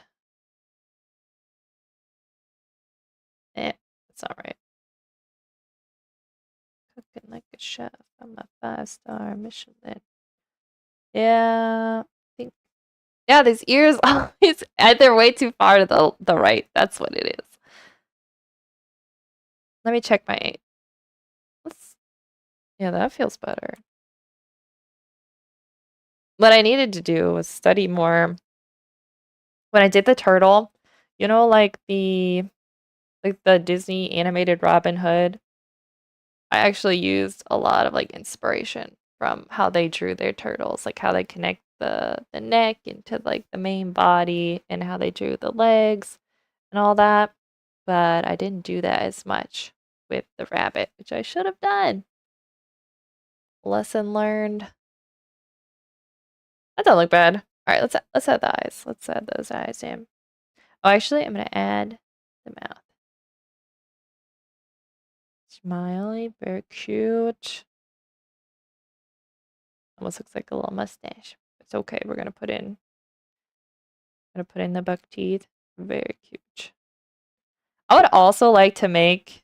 I have like a growing like love and addiction to beavers. Would love to make like a little story with beavers at some point because they are so cute. Like beavers, ducks, and elephants. Those are like my favorite animals right now. I like follow a bunch of like beaver Instagram accounts. They're like compilations from um like what are they called? Oh my gosh, like National Geographic type like animal documentaries. That's why it'll be like compilations of that. Or there's some like zoos that have like beaver Instagram accounts. I follow those as well. Or like beaver rescues. I'm like, I don't know what's wrong with me, but they're just so cute. I think I like is that they're so serious. And they also kind of remind me, so my younger sister Rose, if you're still here, shout out to Rose. Rose used to have guinea pigs and they kind of remind me a little of guinea pigs. But they're like a cross between a guinea pig and a duck because they swim,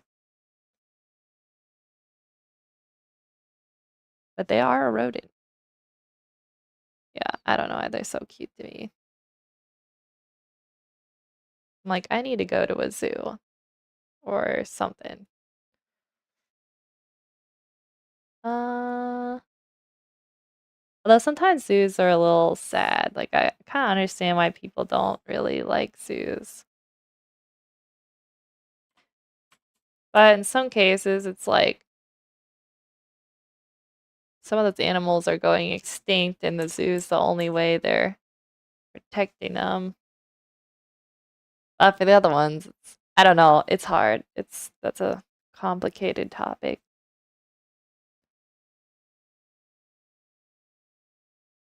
All right. How are we looking here? I think it's time to flip and then try and add the pupils. All right, here we go. Hold on, everyone. Not terrible. Not terrible. We still gotta fix these ears. I think what I'm gonna do, let's make the ears a separate layer, guys. I should have worked this out better in the rough sketch, but I did not have forethought. All right, 15. What time? Oh, we got plenty of time. It's only been a couple of minutes. Okay. Oh, you know what it is? The heads. Mm-hmm. Oh, yeah. I see the problem now. Yeah. There you go. All right, now let's add in the ears. All right, check the character chart here. So the middle of the ear meets with the side of the eye. So like here. So that would be like there. That would be middle. Oh, yes. That makes a lot more sense. Why it fell off. Let's just do these roughly. Let's feel this out a little. In here. Since I flipped it, this should be the ear that's floppy.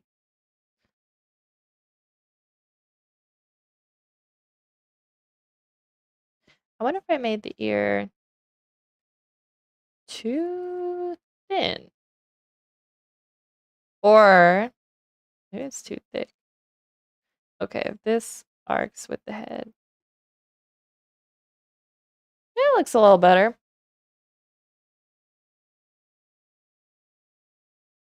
Alright, let's see here. You know what I think I need to do? Alright, let's give it a flip. Let's flip it again. I do think I need to put this angled in here just a little bit more though. Alright, let's see here.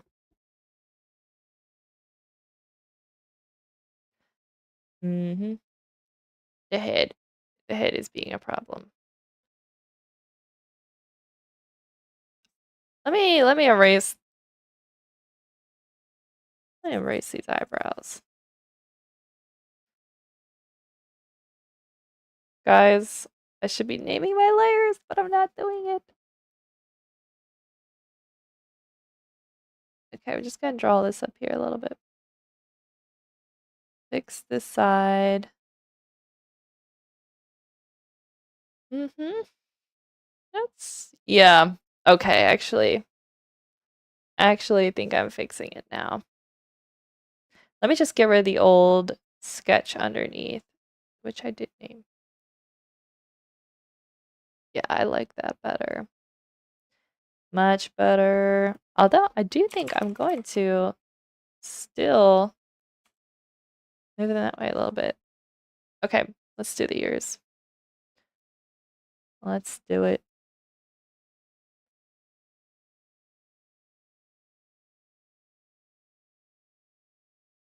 There we go. Little ears floppy. So cute.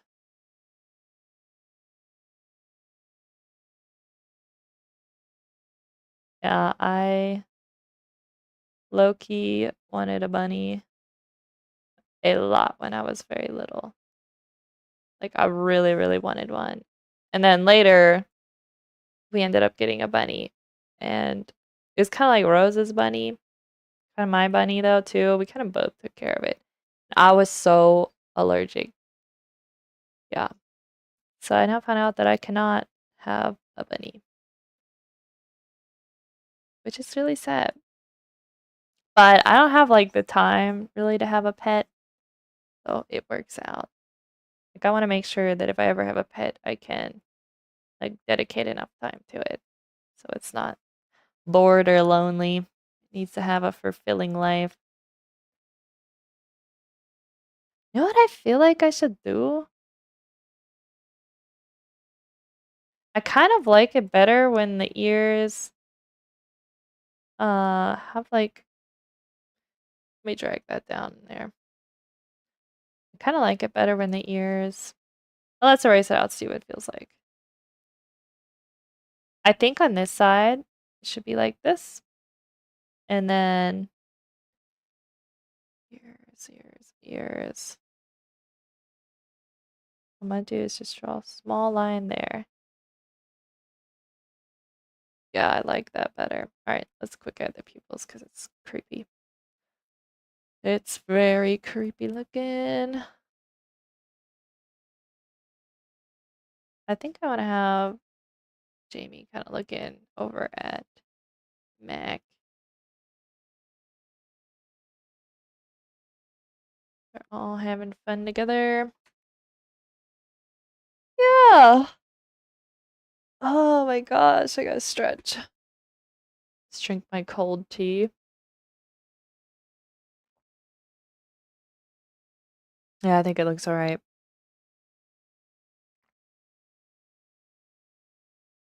Alright, let's tackle the turtle. Let me see the pupils. Jamie, pupils.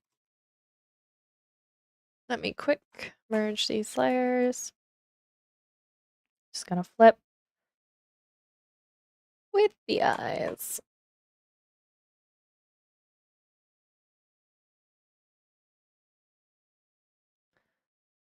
And I think I gotta fix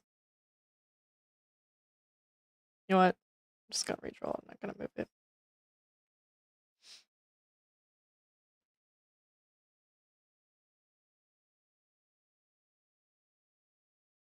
Let's move that up.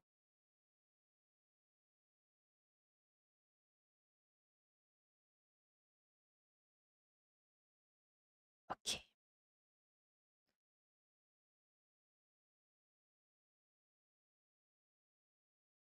Good enough. Because things will be moving as I rearrange it. Very good.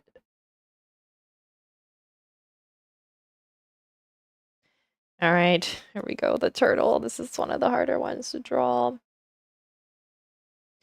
All right, Mac. Layer. Let me get to the reference sheet.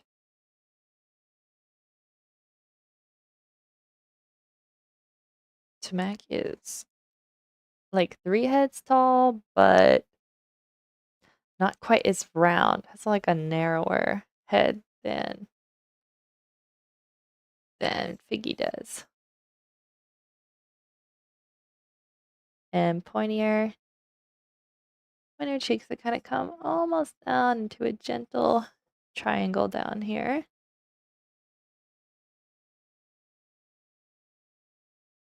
Granted, I could make the brush a little smaller since it's back further, but I kind of like the loss of detail when you draw it really big, especially since these aren't like focal point characters we got going here. It's more like background type stuff. Yeah, I think that's a good, I think that'll be good. Yeah, I don't know why, guys, my allergies are driving me crazy today. I take medicine for it, but my nose and face is still a little bit itchy today. All right, we're gonna do, how do I want to tackle this? Hands first? Yeah, let's do his hands. Hands. Do thumb. Go. Just try and keep it simple. Yeah, trying to figure out how to draw the turtle was a little bit of a challenge. But I really wanted a turtle character. Just because I absolutely love like the old Disney Robin Hood, like the turtle characters. I just love them so much. I'm like, I need to draw them, even though it's gonna make my life harder. It's worth it. Here, fingers. Thumb. Okay. Let's do legs. I kind of made the legs a little bit like a tree stump because they get like wider towards the bottom and then almost spread out a little. I think I did it a little too wide here. And I think I'm going to do it a little less long. I think I made the legs just a hair too long. Okay. There we go. And here. I just kind of added these like little squiggle lines on the knees. Mm-hmm. Now for the toes, I did like, let's see, that looks about right. I think what I have to do actually is draw the knee in a little bit more.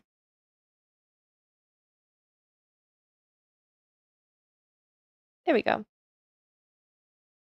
So it kind of needs to look like it overlaps. And then this side a little. All right, I'm gonna make the brush smaller for the toes. I think I'll do the middle one first. The side, the one's hidden.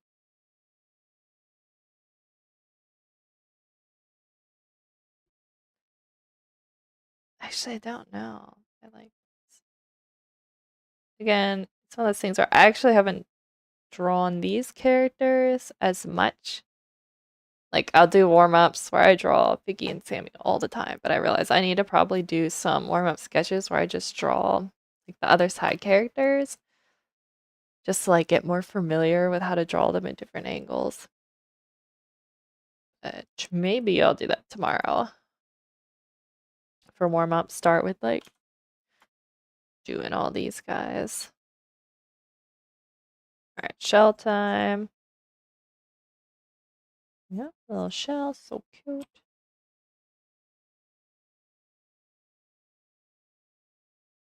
Go.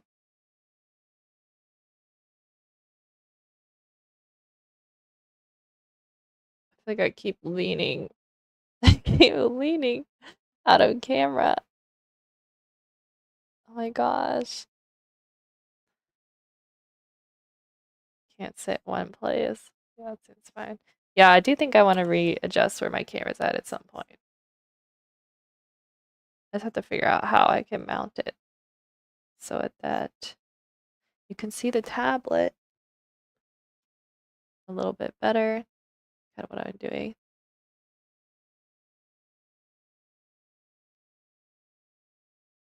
Okay.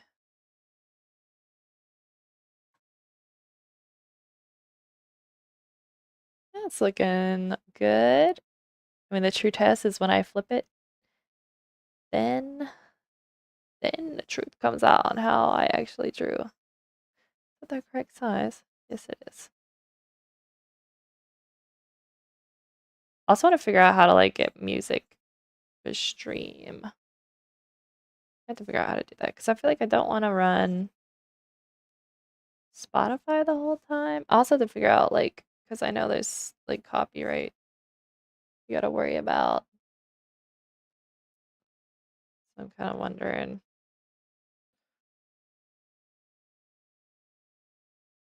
Here.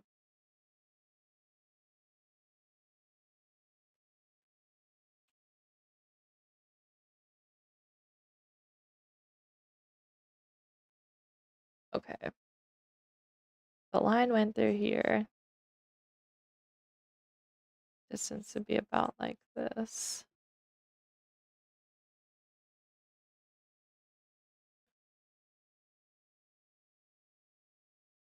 No, it looks about right. I think I just need to thin it down actually because we're going to see a little bit more of that one side than the other. Cute. I think I'm forgetting is I added a tail. Little tail. And turtle shell. Okay. Cute. Make a separate layer for the face. They're smiling. Eyebrows. Actually, you know what? I'm gonna do these face features smaller.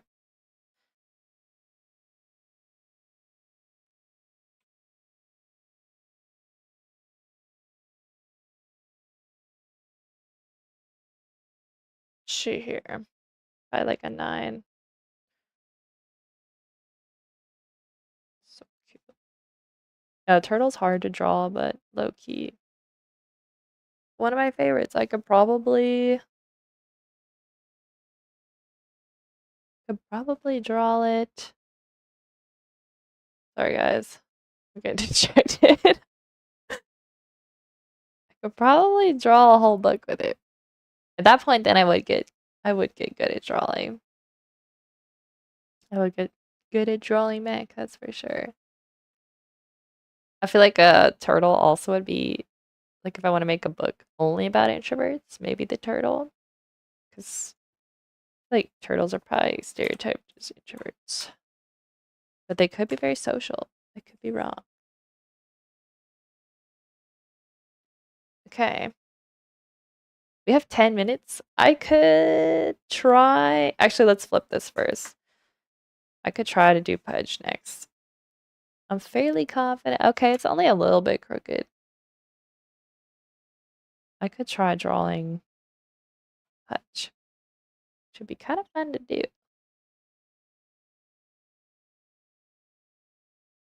Alright, let's merge these. Merged. Oh, we're committed now. I actually think I'm gonna let's angle a little bit like that. Okay. Let's do Pudge the pigeon.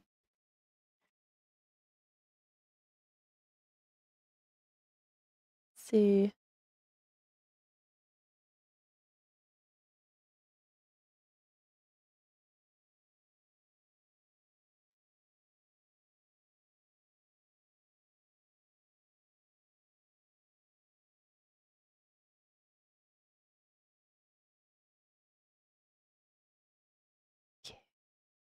Alright, guys. We got 9 minutes now. For Pudge the pigeon, let's go. I got a typo already. Yeah, if you guys see me making typos a lot, just FYI, I am dyslexic. So sometimes I do be spelling almost everything wrong. But if it looks like the pronunciation of the word would be right, my brain doesn't really realize it until it's a little too late. Okay. Cheeks. Also want to make a story. Oh, what if I did a story that was just Pudge and Mac? That would be kind of cute. But I did draw, so there's like a scene where they're at like a birthday party and there's like a mouse and he's in like a little floaty raft and he's getting tipped over because the turtle just did like a cannonball.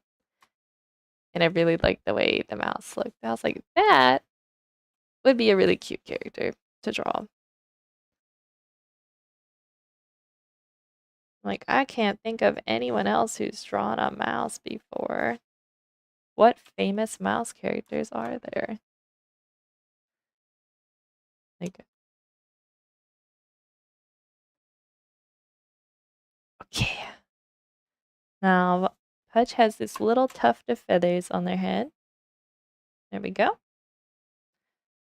Cute. I don't think I drew this cheek right down here, though. Let's just bring that out. Curve it a little bit more.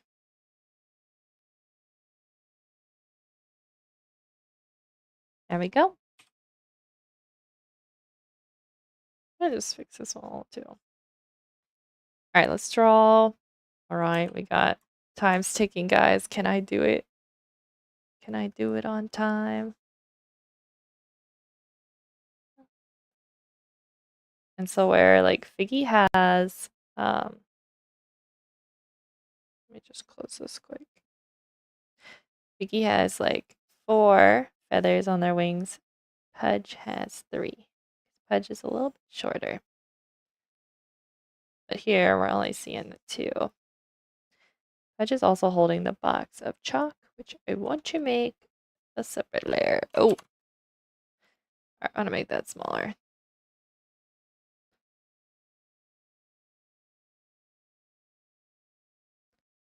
Come on.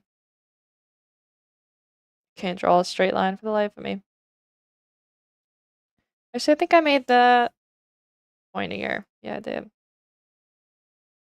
Let's be real. They do not stay pointed very long. As soon as you start drawing with sidewalk chalk, it pretty much ground down really fast.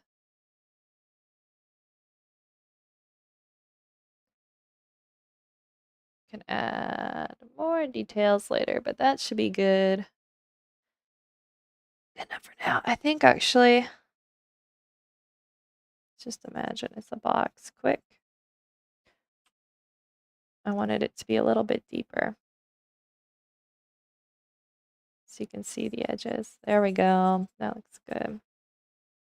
Yeah. 5 more minutes. The final countdown. Can I do it? Okay. This is a really big brush actually for the feet. I'm regretting this brush size decision. Mistakes are made, guys. Mistakes were made. We're gonna go with it though. might help it make a little... Actually, that worked. That worked just fine. Let's rotate the canvas.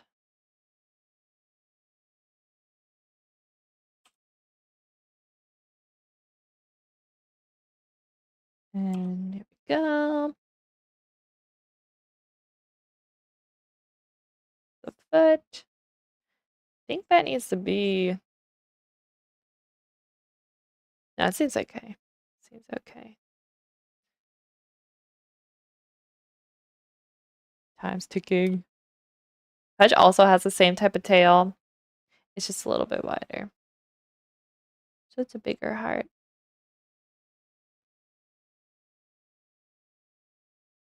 Perfect. Good point. All right, let's do the face. We're gonna do, I think I went to 9 when I was doing, yeah. This little part here. Actually, I'm gonna do like 11. Actually, let's do 10. Let's do 10. Keep it even.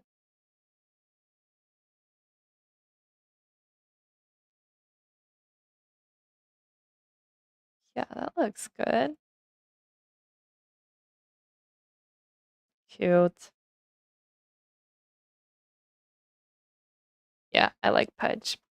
You can also see I did, again, where like, I do like drawing the eyebrows sometimes, so they're off the character. I don't know who or where I've seen that done, but whoever they were, you inspired me. All right, let's get the eyes in quick. We only got a couple minutes. It doesn't really matter if I go over the time. But I did want to get started, so I'd have at least an hour to work on the Reggie Origins stories. Because those do take a bit of time. I feel like those aren't... I'm gonna see if those are even fun for you guys to watch streaming though, because I'm really slow at animating. Like really slow. And it's not like I'm not really animating, but it's like an animated, roughly animated storyboard. Oh my gosh. Where's that layer? Need to get more space in between here. There's like some new features for Blender that I would really like to try. Thank you, rank 30. I am very excited to be getting close to like being able to like color these. I feel like that's gonna be fun to watch too for these characters. Kind of like you guys are gonna be along for the ride though as I figure this out because I have not entirely figured out 100% how I'm coloring them all, but yeah, you guys are gonna get to know these characters pretty darn well by the time I'm done. You know what? I know I was saying that about the eyebrow, but I think I'm gonna have to stick it back on the head. It didn't feel right. Okay, let's quick add the pupils. We got 1 minute. Which one were they looking before? Looking up at Mac.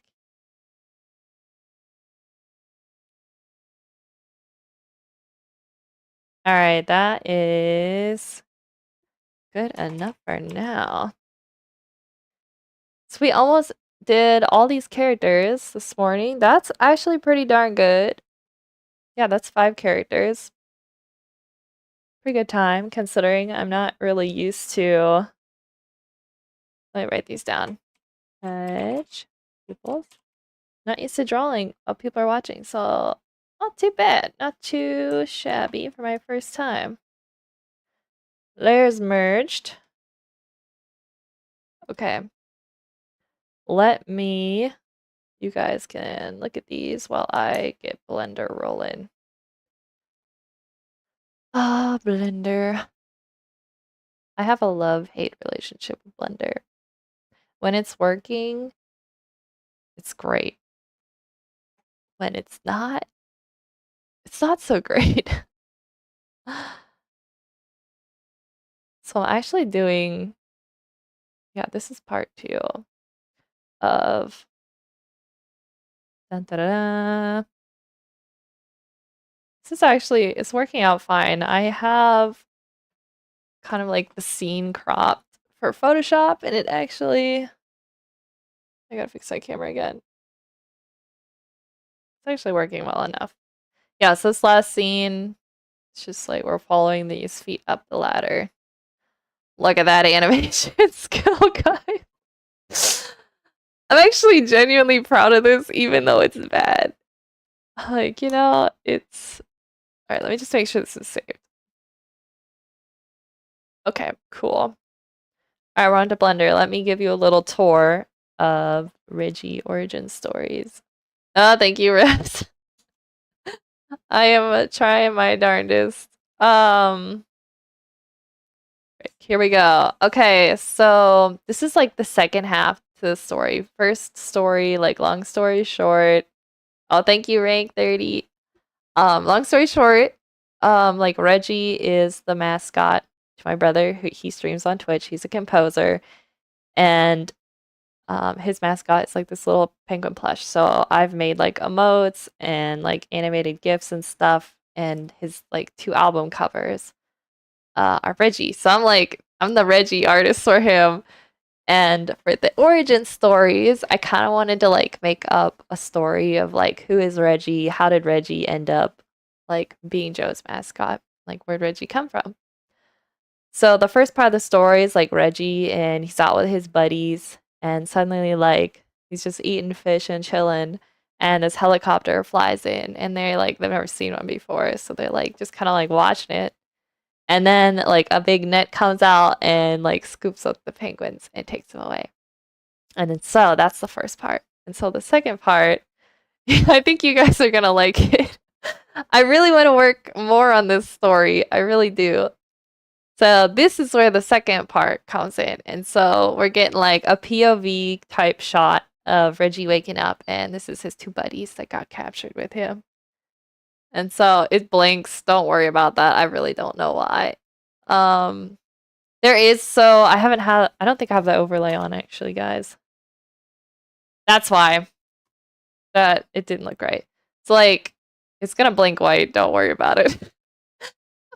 So like Reggie's eyes are blinking open. Bro, this is so distracting. Let's just play it through.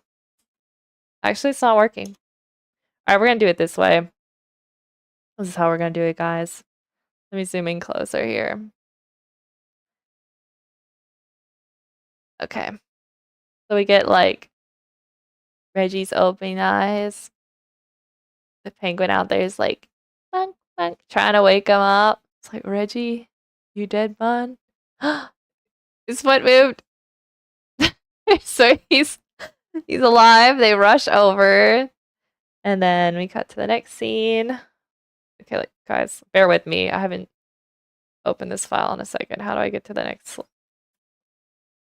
I have it on loop.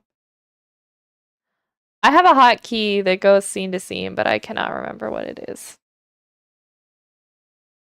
Frick, what was that hotkey? No, okay, I'm just gonna turn off single playback. It'll be until I figure out my hotkeys. So then it goes to this. What? Oh, so I had this issue. I haven't opened this file in a while. Please forgive me. I had this issue where I cannot get this scene to realign where it needs to be. And I wanted this, so this spoiler, this scene is not what's supposed to come right after this one. So after this one, they go, we come, and then it's over the shoulder. They're picking Reggie up.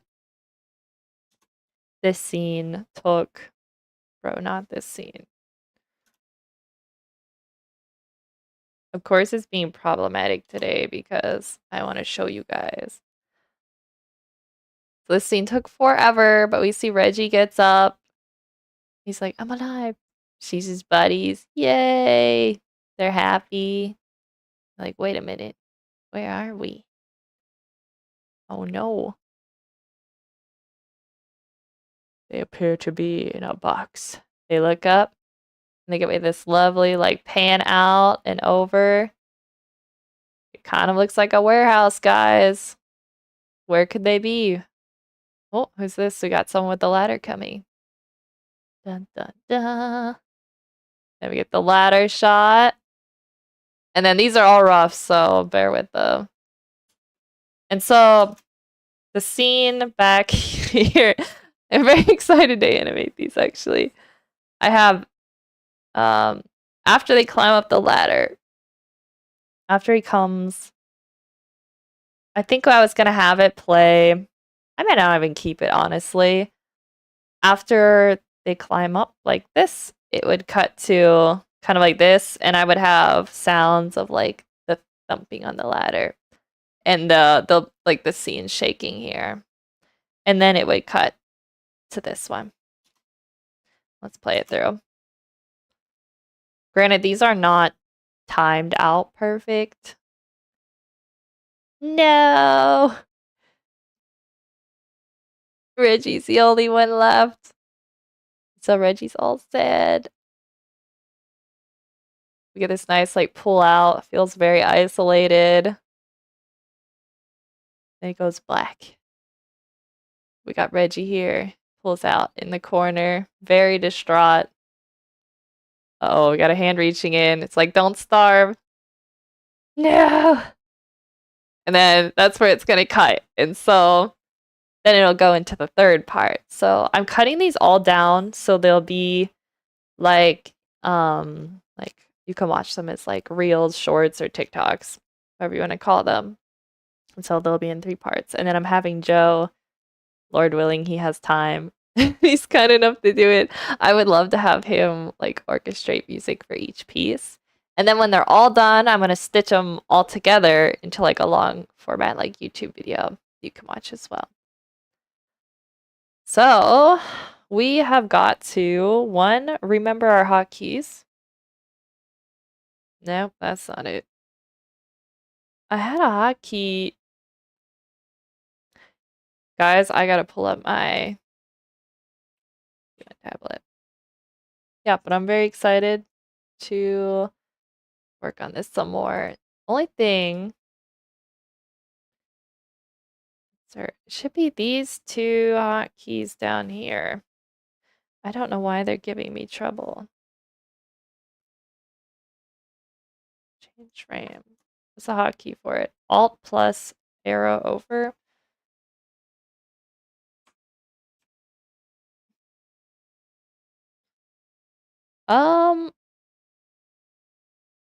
Yeah, that's not working. That's kind of tough. I use that a lot, so I don't really know why. Oh, it's because I'm not in draw mode. Nope, that's not why.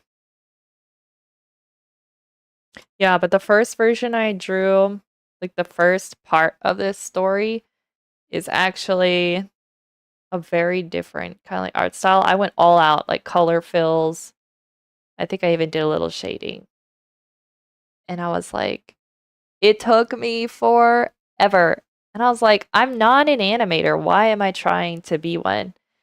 And like, I remember posting, I think it was on one of my shorts or something, and somebody commented about like, like these have their own charm, like the animatics, because of the style. And I was like, that is so true. Like, why am I trying so hard to do something that I'm not even good at? And I should stick with like my own style because this is a personal project anyway. So I'm keeping with the messy. It'll be more clean than this, but it's gonna look like this. Like, it's not gonna be any cleaner than this, guys. And I'm only gonna color fill when I absolutely have to. I might do it a little. I mean, I have to fill a little so like the background's not showing through here on these guys. But I just want to keep it as simple as possible because I genuinely like the like rough gesture type line work. Yeah. So, all right, we did the ladder scene and now we're doing this one. I want to keep like the person who's climbing up the ladder kind of like hidden so you really don't like see any face detail. So I'm just giving it kind of like silhouette vibes. Because I didn't want like the person to be any Like I wanted to be like appear almost like more like a monster, so you can't really tell who it is. All right. Honestly, this doesn't need too much more. Let's do single playback. Let's see how it runs through. I might speed that up a little. What happens if I pull it?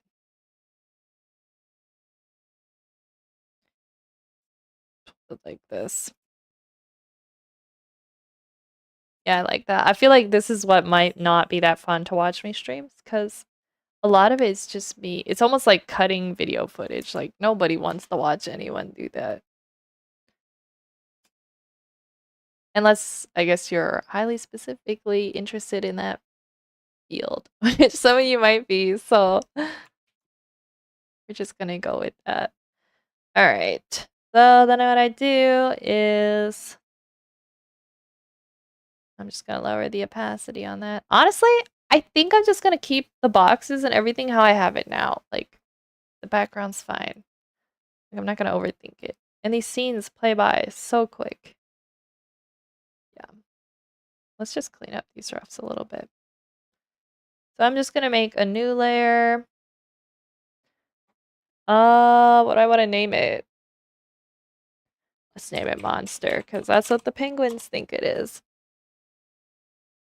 I haven't, at some point, like in the next, like part of the story, you will actually like see people. So technically I will play a role in it, and also, of course, Joe. And I'm still kind of like figuring out how much I want, like, to like actually draw us. I'm still on the fence about that. So, you know, stick with me, guys, and I'll keep you posted on what I decide to do with that. But definitely for this person, I just want to keep it very, like, simple. Nope, that's a fill layer. Just want it to look, yeah, that should be fine. I just want it to look like it's the shape of a person, but you can't really tell who it is. Keep it secret. Keep it safe. All right, so you got the hands. Yeah, maybe I should have done this after gesture drawing. I won't lie, guys. I'm not that good at drawing hands. In fact, one might say I am bad at drawing hands. We're just gonna do the silhouette of a head. Do we give him hair? What do you think? It's kind of fun. Let's give him messy hair, because that'll make it scarier for the penguins.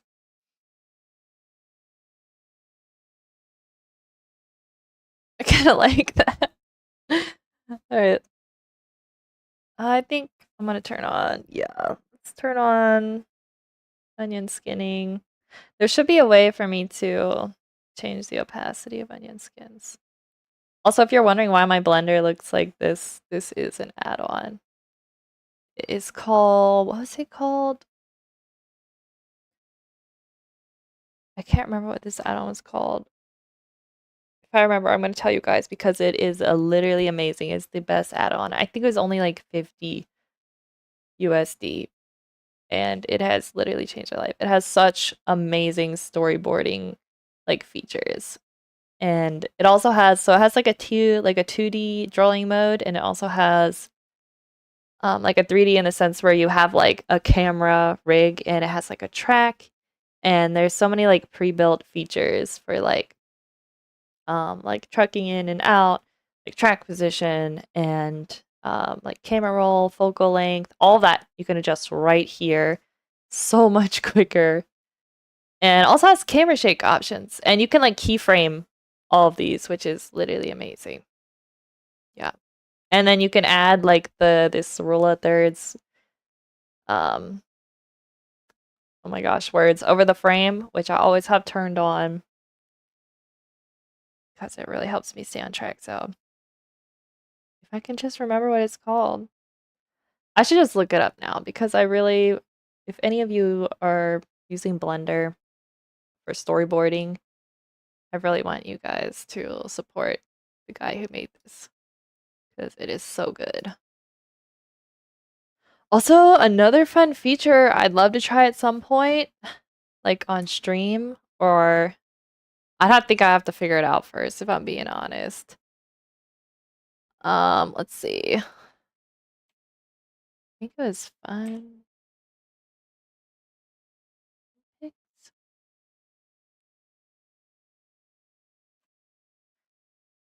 Storyboard. Yeah, I gotta find this. Okay. Loading. This is where I got it. No, I think it was through like through Gumroad.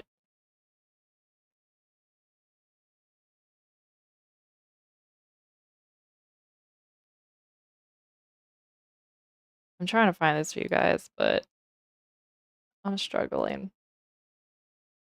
Let me just Google. He's got a YouTube channel, which is great because he has all the videos you need to show you like what it all does. Oh, it's called Action Boards. That's what it's called. So you can find, yeah, let me just I think I can pull this down in here. Maybe not. Not gonna be able to see it because I have it cropped. Okay, yeah. I'm just gonna draw it for you guys. This is their YouTube channel name, Fun Pics on YouTube, and he does like amazing storyboard animatics. Yeah. And so I think he has links to either their website where you can get it. Yeah, it looks like they have a whole website. It's been like, I think, over a year since. Yeah, okay, so if you go to their website, so go to their YouTube, he'll have a link to Action Boards, and you just go there, and then, you go, it'll tell you all about it. And then you can just click on the top, it'll say buy Action Boards, and then it will take you to Gumroad. And then that's where you can buy it. But it's so, so nice. Literally love it. Yeah, I don't know what I would do without it. I had like some other add-ons before, and they were not ideal. They were way better than trying to like do it, regularly how I was doing it. Just kind of like the problem is you spent so much time just trying to get your boards to like even just work in 3D space that by the time you could finally draw, your brain was just like totally burned out. And so this makes it so much easier because I don't know about you guys, but like I know a fair amount about 3D, but like not in like actual people who know how to use 3D program terms. And so I'm very much like an artist, like a 2D artist where I just want things to be simple. Like I just want to draw. Like I just want to make it happen. So the littlest amount of like friction there is between me drawing and actually telling the story and all the computer features, the better. Yeah, I'm a bit of a boomer like that. But, so I mean, you'll need like definitely a basic understanding of Blender for sure. I would recommend. But there's tons of tutorials, like make the donut course thing. Everybody does for Blender. And then you'll probably be familiar enough by then. And then just what I found the best, like you can watch as many tutorials as you want, but just start a project. It doesn't have to be one you show anyone. Just try to do something in it. I have a lot of like old Blender files where I was just messing around. And it just really kind of there. It kind of like forces you to problem solve because you're never going to know all the questions you're going to have until you start until you start doing it. I don't know, you guys tell me. Is this boring or is this entertaining? I need to know. But we're only doing an hour of it, so, and we're already 20 minutes in, so it's not too, it's not gonna be too long. Yeah, as you can see, I keep my drawings pretty darn loose. Also, one thing I love, I do and don't like the brushes. Granted, they have, like, you can get different brush packs, but I end up using the basic ones. I do like the feature where you can erase like whole strokes or you can erase points. And I just feel like that saves me a lot of time when I just want to quickly erase. So that's kind of a nice feature when you're working with like point-based line drawings, which you can't usually do. Oops. This hand coming in here. Honestly, this hand is, it's so bad it almost looks like a monster itself. Oh no. It's fine. That is the charm of these boards. No, I'm actually 100% content with that. Let's add, shirt's probably gonna,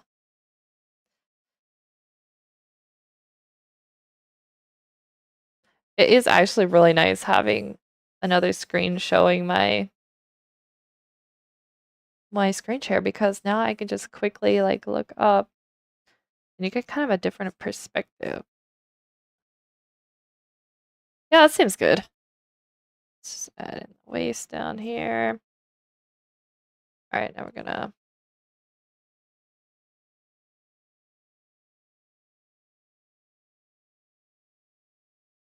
something feels off here, guys. Something feels off. There you go. All right, so you got the little penguins in there. Poor little guys are getting spooked.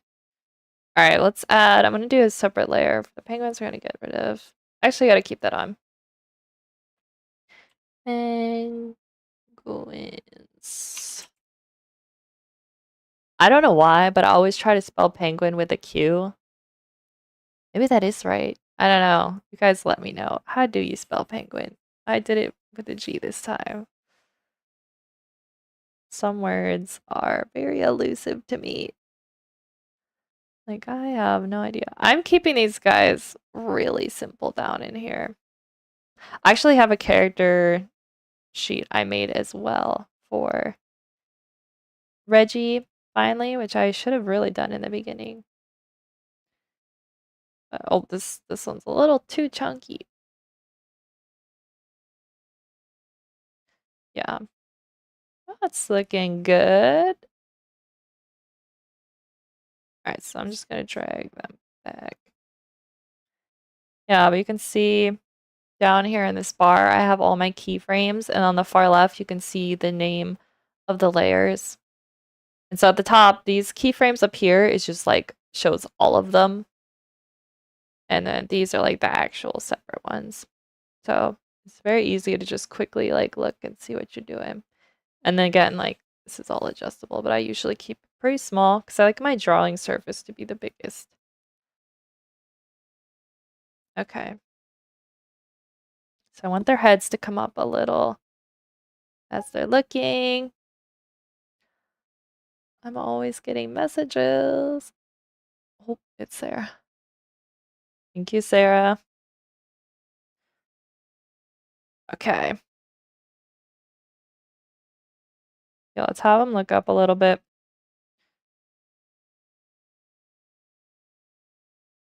And these do not need to be perfect.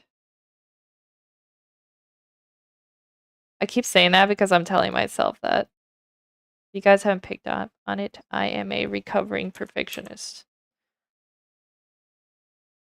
I feel like that's something also storyboarding has is really good for. Even if you're not trying to be a storyboard artist, I would encourage you to like study it for a little bit or maybe even an extended period of time just because it wasn't until I did that that I really pushed myself to be quicker and less precious with my drawings. Because, like, you can try to be, but when there is no force telling you to, like, you need to have these done in this certain amount of time, it's kind of different. And when you have to draw so many different frames, I feel like animators get this probably way, like, they understand. Probably even more than um, maybe a storyboard artist would.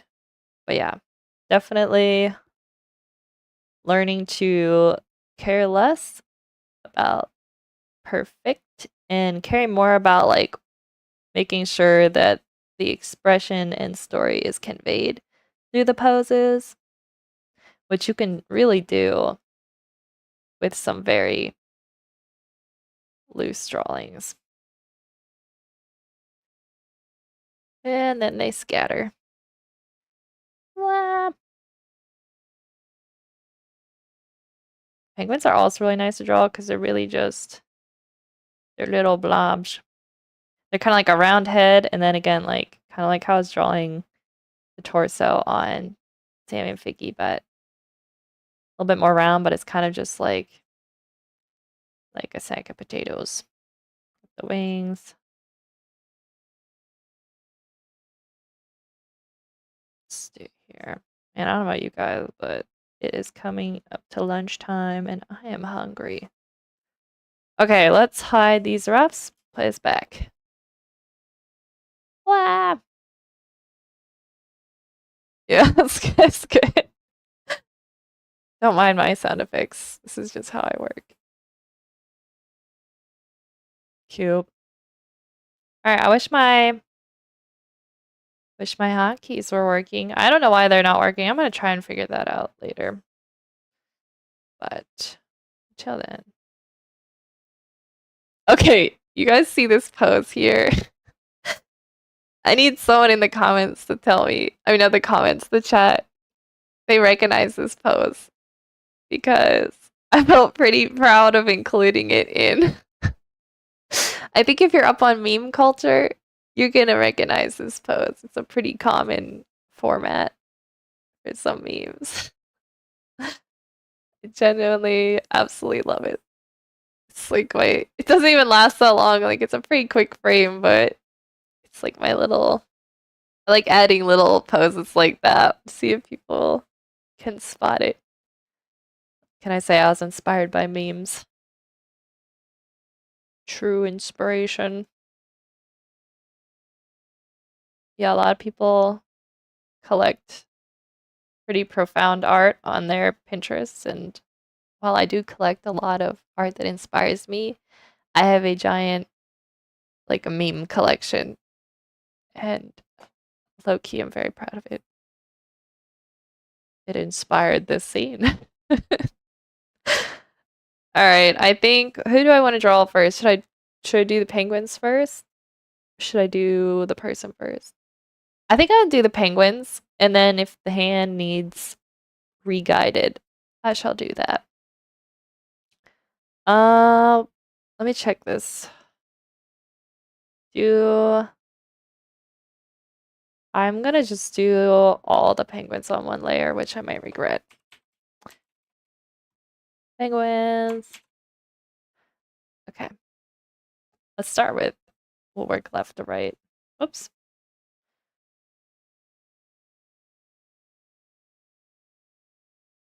Sometimes I do turn some smoothing on, because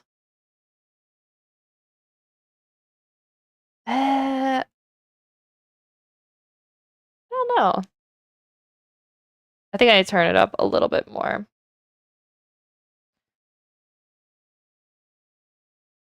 Yeah, that feels. Because this is gonna be, this is it, guys. This is these are the finished drawing. I should pull up, I have a PureRef file that has the character sheet. Let me pull that up quick, because I don't typically work without it. It's important to stay on track. Work, Reggie. I feel like I do a decent job at keeping my files organized, but still, it's like amazing how many files that you end up creating just in a single year. Like, I feel like I already need to reorganize again. But here we're coming up on 2026, so it's kind of time to start thinking about that. All right, let's go. All right, we got that pulled up. Very good. Character charts. Also have, let's see if I can, actually I can show you guys some of this. Let me show you guys. So here's like my character sheet. Granted, there's no 3/4 angle, which I should have done, but I kind of, yeah, cheated out. These two are animation, like animated GIFs I made for Joe. And these are the album covers. Don't think there's any spoilers in here. I need to be careful. So these are actually, this is how the first one looks. You can see like I color, like shaded everything. And then I tag like which colors were for what character. But that is way too much. And then these are my like rough thumbnails. Some of them I didn't get them all put in actually. Yeah, and then this is the original story over here. So you can see these are what the clean one, like finished, looked like. And they're pretty clean, honestly. It looks good, but it takes way too much time. And so I did kind of miss, these are the rough, these are my rough storyboard thumbnails of the idea. But yeah. So, and then this is for part 2. So you can give you guys a little idea. So after I do like the rough ones, I do go over some of them and kind of like clean up the composition a little bit before I go straight to doing like the next cleanup. So you can see they changed a little. It really just depends. Like some of them were acceptable and then other ones I needed more clarity, so I went through and cleaned them up. Yeah, so here we can see that like this is Reggie. Reggie has like the little tufts of hair. And then this penguin does not. And then the other one has, let's see, I don't think I have those frames. Let's go back to Blender. I can show you guys. That penguin, okay, here we go, has like a lot of like little tufts of white hair under their chin. So that's kind of how I'm like differentiating the characters, because they are penguins and they do look alike very much. So just doing like little things to be able to tell them apart. I also try to keep like Reggie like center screen as much as possible. It's just kind of like tell people that's main one. It won't be too big of an issue because he's about to be a very lonely penguin probably for the rest of his life, except for a side story, which I'm not going to spoil. But there will be another penguin in Reggie's future, a special someone. But that will be after the Reggie origin stories, and that'll be like Reggie side quest stories. And those will be shorter. But I've got like a plan to do a whole bunch. So yeah. So I want to say I named them. I named the penguins. I know it's Brian and Greg, but I can't remember which one was Brian and which one was Greg. Okay, Greg's the one with oh shoot, I hit play. Greg's the one with all the extra fluffs of hair or feathers. So, all right, let's get back to it. We got distracted. We are drawing. Greg was on the left here, and so that's gonna be Brian. I feel like I went with I tried to go with really generic names just to be extra funny. Like they're good names. It's good names for little penguin buddies. Because Reggie has like a cute name. So I thought, you know, if Reggie had just some chill friends, what would it be? Oh, it sounds sad. Yeah. This story is a little sad. I'm hoping when Joe like composes it, he really plays on like making the music sad. I think yeah, my goal is to try and make Rose cry when she watches it, but I don't think that will take too much because Rose is a little bit easy to make cry. But yeah, it's so cute. But the story will end happy. There will be some very happy moments. There will be, I promise. It's gonna be it's gonna be cute. It's gonna have everything. It's gonna have sad moments, funny moments. You'll laugh, you'll cry. It'll move you, Bob. And we got Brian doing like a jump down here. Okay, this is way too much stabilization on the stroke. I do kind of wish there was, I'm not sure how many people even use it. It could just be me, so maybe not. But it'd be kind of cool to have some brush features right in this little side area.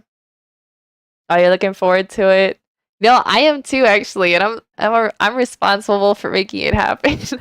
I'm hoping by streaming that I'll be able to stay on top of it a bit more. That's still too much stabilization.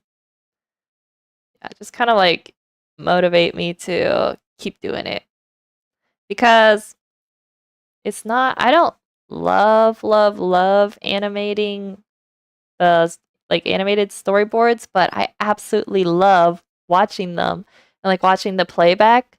Like I feel like it gives it so much more like energy than like the still ones. And I feel like for normal people to watch as well, like they enjoy it more. Like I can look through like storyboards that are just like plain scenes and to me they're really exciting, but there's something about, seeing it like come to life just a little bit. Reward is gonna be worth it. Please keep at it. I will. I will. Thank you. I'm gonna do my best. Okay, now we gotta draw. You know what? I'm just gonna do. Let's do. Let's do all the frames of Brian? Question mark. Yeah, Brian. Okay, we see he's looking over here. The other penguin. There we go. Get the cheeks in. Oh no, they got Greg. Look at the eyes. I was thinking of those I guess they're not squeaky toys. I don't know what they are, but you like squeeze them and the eyes pop out. I remember like one year for Christmas, our mom stuck those in our like stockings, and they were low key very very entertaining to squish. I feel like, guys, I gotta stop leaning off camera. Yeah, I'm definitely gonna try and figure out how to readjust my camera. All right, then this foot's up. There was an animatic I did, and it was kind of like a chase scene. And oh my gosh, it was one of my first really big Blender projects. And man, I was like so tired of drawing running poses at the end. But it turned out honestly still really cool. I would love to do another one. And now that I have this add-on, it would be so much easier. Because trying to like animate, you had to like parent the camera to I don't even know their names anymore, but like the track thing and trying to like animate it along it was a pain. But this add-on has like everything built into it already. And so I can just put the camera where I want it, keyframe it start, where I want it to stop, if I wanted to like slow down at parts. So much better. So much better. Okay, so let me go back and check, guys, because I need to make sure this penguin. Yeah, this penguin has no. This is. Shoot. I already forgot their names. This is Brian. Brian is the one with the no hair. Okay, so Brian, we don't need to put any. We see Reggie. Reggie hits the ground. No, Reggie. All right, keyframe. Zoom this in a little bit. I might have to change the camera because right now I feel like we're cutting off a lot, but I also wanted to keep kind of what's happening up here more in focus. I don't know. I'm gonna make those changes at some point. I might end up doing. Oh, we need more stroke stabilization for something big like this. Yeah, we might need. I need to open that shot up a little bit more. Usually I don't worry about that too much because there's so many. Oh my gosh. I do struggle with these brushes sometimes. They just don't feel as natural as the Photoshop ones. Yeah, but it's nice with Blender because I can really just like rearrange everything so fast because it's really these panels are in 3D space. Like I can show you guys how this works. Like see, there's no background right now. But you can kind of see this is, wait, I need to make sure there's like an extras. I had turned off some of these features so that I could guides. Okay, so you can see that this is like in 3D. And so your grease pencil is like on a plane.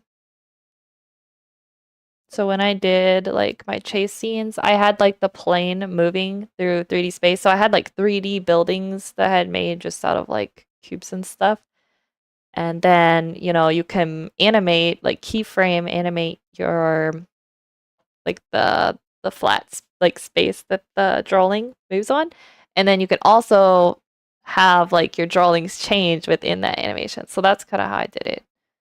But yeah, that's how it kind of looks. I should turn these off now. I usually turn off this kind of extra stuff when I'm drawing. Sometimes I like onion skin, sometimes I don't. Recently, I've just been doing where I kind of tap through and look back. I don't know if that's how I'm supposed to be doing it, but that's how I've been doing it. Kind of learning as I go. Yeah, the last big animatic I made was, oh shoot, what's it called? Oh, the Sewer Saga. I think that's what it was. And it was inspired. There's a game called Arizona Sunshine, and I played it with my one brother in VR, and there was like a lot of moments where it was like really creepy, but it was also really fun. And I mean, it's like a VR game, so they're not really the graphics aren't that great, but the gameplay was honestly pretty good for VR. It had some bugs and it was really fun though. And so its gameplay inspired that.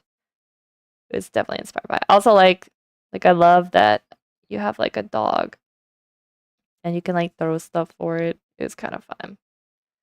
Where I will use a feature and then immediately forget how I was even accessing it. Like 5 seconds later. What? Whoever's watching me now is probably banging their head. Like, how does she not remember? Where was I adjusting that? Color opacity, motion tracking.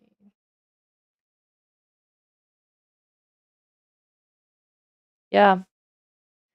Well, that's fun. I don't know where it went. It was like in here, wasn't it? Is it because I turned off extras? Or I'm in brush mode. Oh my gosh. What did I? Oh, wait, stroke. Oh my gosh. Guys, I think it's time I take a lunch break.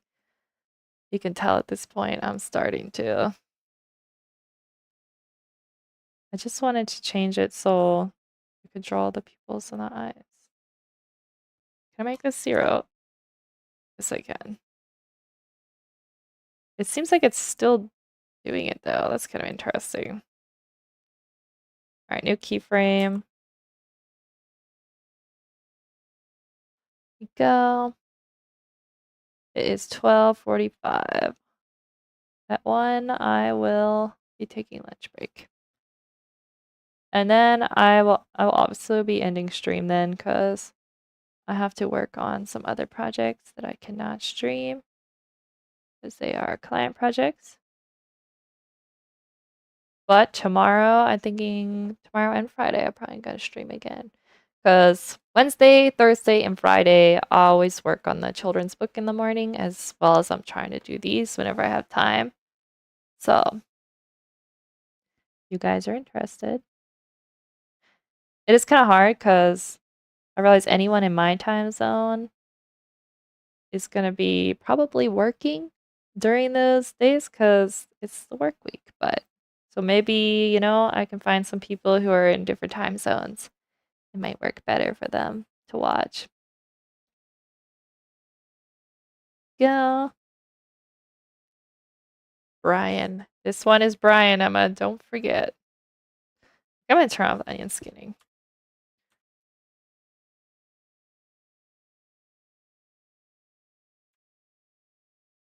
Steps forward, just reaching out towards Reggie. Oh no, Reggie.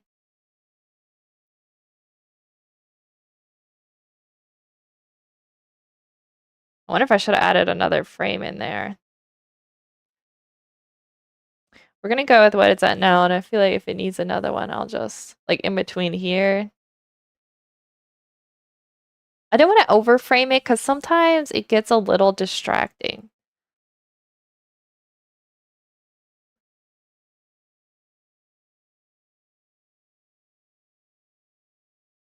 Reggie's face. Reggie's having a bad day. Reggie's having a Monday. Alright, I should probably save this. Save frequently because I also crash Blender very frequently. And I swear it's not my computer. It is not. Like my computer is it's getting old, but it's still it's nice. It's not it shouldn't be crashing doing some of these things. Oh, I know what I was gonna say earlier, the features that I want to try. There's like I haven't seen a lot of videos of people doing like kind of like just straight on like 2D animating frame for frame. But there's like a new feature called clay pencil and it makes like your brush stroke look like 3D, like there's clay on it. And I would really love to give it a try because I thought it'd be really fun to make like a really scuff animated like duck series that would be with the clay pencil. And I was like, that would be. Oh, you know what I'm missing? The penguins have this marking on their face. That's what I'm missing. I gotta make sure I draw those in. Yeah, but I would like to do, which means the side needs to move over. I would like to do that. So it might be kind of fun to like figure that out together. Ever since Blender announced that, I was like, I have got to learn how to do that. I've seen people where they're doing it, but they're rigging their like animations still, and I don't want to do that. I don't want to learn how to do that. What I would like to learn is how to like see if I can do it with these drawings, like this type of thing. And then maybe like, I was talking about doing like a comic series that would have like the ducks. What if like maybe instead of doing a comic, I did like an animated series, which would be like a win-win because it'd be like I'd be storyboarding, but I'd also be telling the story 1 and 2. And I'd be learning something new, which is always a win. I'm always up to try and expand what I know. Does that look weird? Like where he steps forward? I'm gonna leave that for now. I'm not gonna worry about it. Oh no. Brian, no. Okay, let's try and get this other eye in here.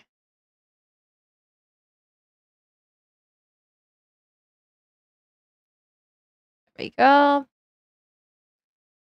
Alright, let's look at the old frame. Kind of a stretch. It was about down here. Oh man, guys, I'm getting so hungry. My stomach's gonna start growling.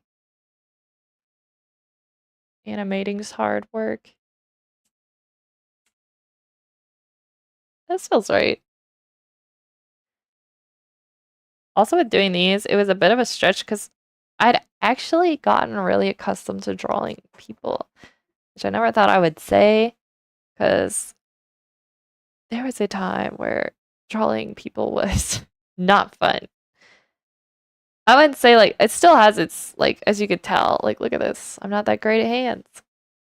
But like it feels way more natural than these little penguins. So I'm still getting used to different styles. Yeah. There we go. All right, let's see if we can get this final frame in of Greg here as he gets grabbed. Oh no, this is so tragic.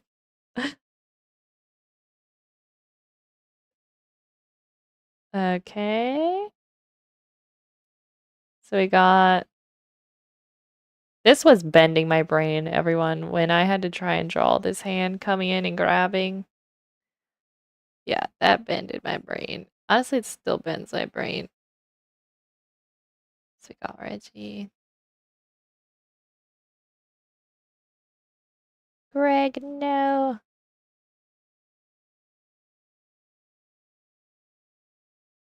I thought it's really big.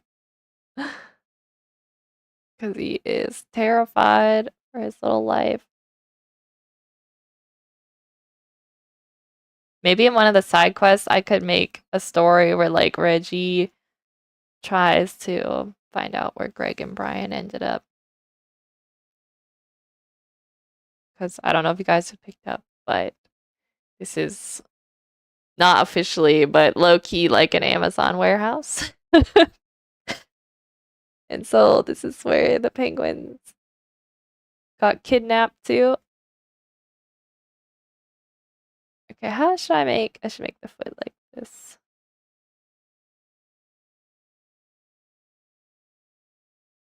Oh no. If this was fully animated, I could just imagine it. They can't be gone forever. I know. I think I probably shouldn't overwhelm myself with like a ton of ideas of what I want to do next, but those ideas are low key cooking in the back of my mind very often. Like I gotta continue the story. I think I need to adjust this head here just a little bit. Point.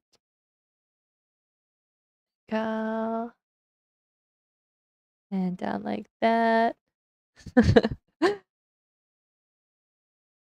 All right. And Brian gets grabbed. Reggie is holding on for dear life. We got some time. I'm gonna start. Let's do this Reggie pose. Let's do it. I forgot I'm gonna do Reggie a little bit thicker. I think that maybe not that big. Might help set Reggie forward a little bit.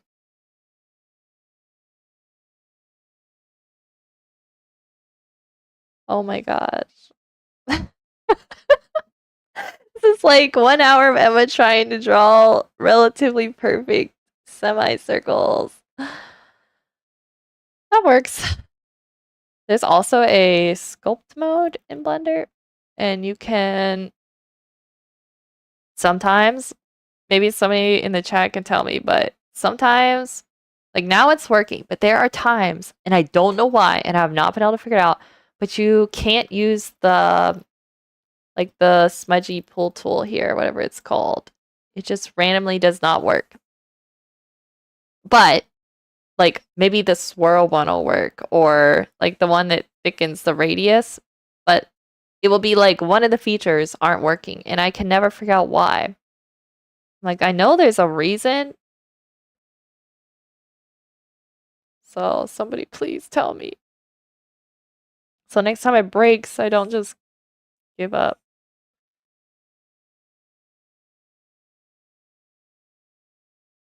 Ah, it's too thick.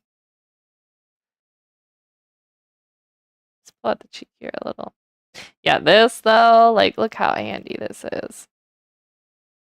This tool is godsend.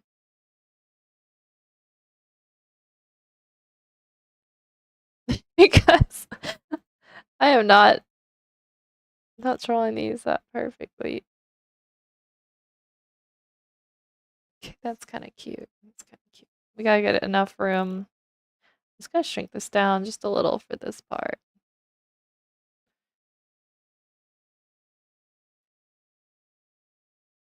Yeah, she's cute. There we go. And then Reggie has not quite as much as Greg, but has these little tufts of hair come out there. Okay, let's add the eyes in.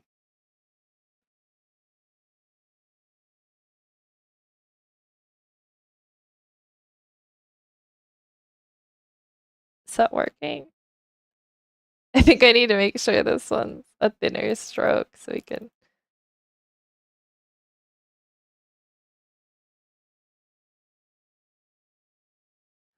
Kind of like that. Looks pretty terrified. Looks pretty spooked. It also kind of reminded me when our ducks like will get like spooked by something and it's just like a mad flapping of flippers and feathers. And then they'll quickly realize it was nothing and then they'll be calm again. But there is a moment of chaos when they think they're in danger. Oops.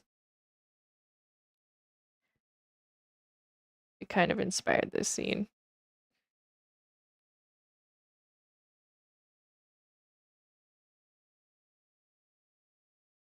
Okay, there we go. This flipper's up here like this. And so it's here, here, and here. The slipper's up running. As you can see, I kept the feet really simple. It's interesting seeing how my like way I draw Reggie has like evolved through the years. I'll have to show you guys sometimes, kind of like the older, or if you watch Joe on Twitch, you'll see like his older emotes.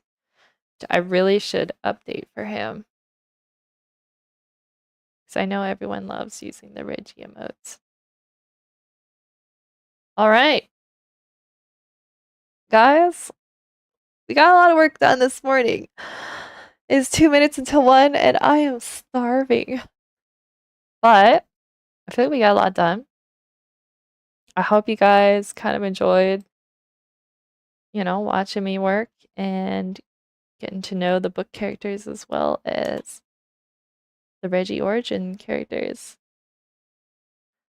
Yeah, I think the hard part is done. Like this scene took so many animation frames. It was like I'm really happy about it, but it was a lot.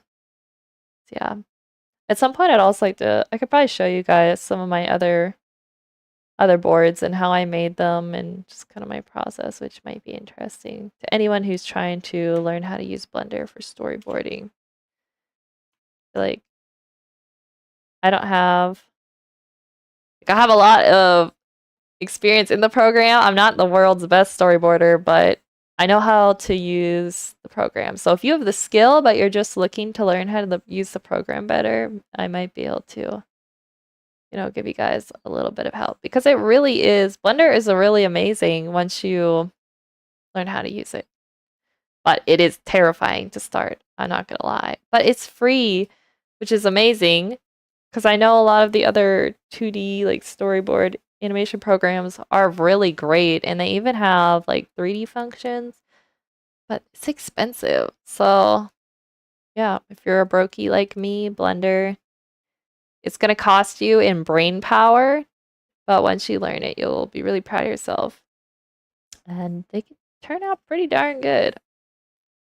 Yeah. So, guys, it's been real. This is also my first stream, which I was been saying, and I have to figure out how to stop streaming. So bear with me as I say a really long goodbye as I try to figure this out. I did create an ending scene. There we go. Guys, it's been real. I will be seeing you tomorrow, hopefully. If something pops up, I will let you know on my like Instagram story. But until next time,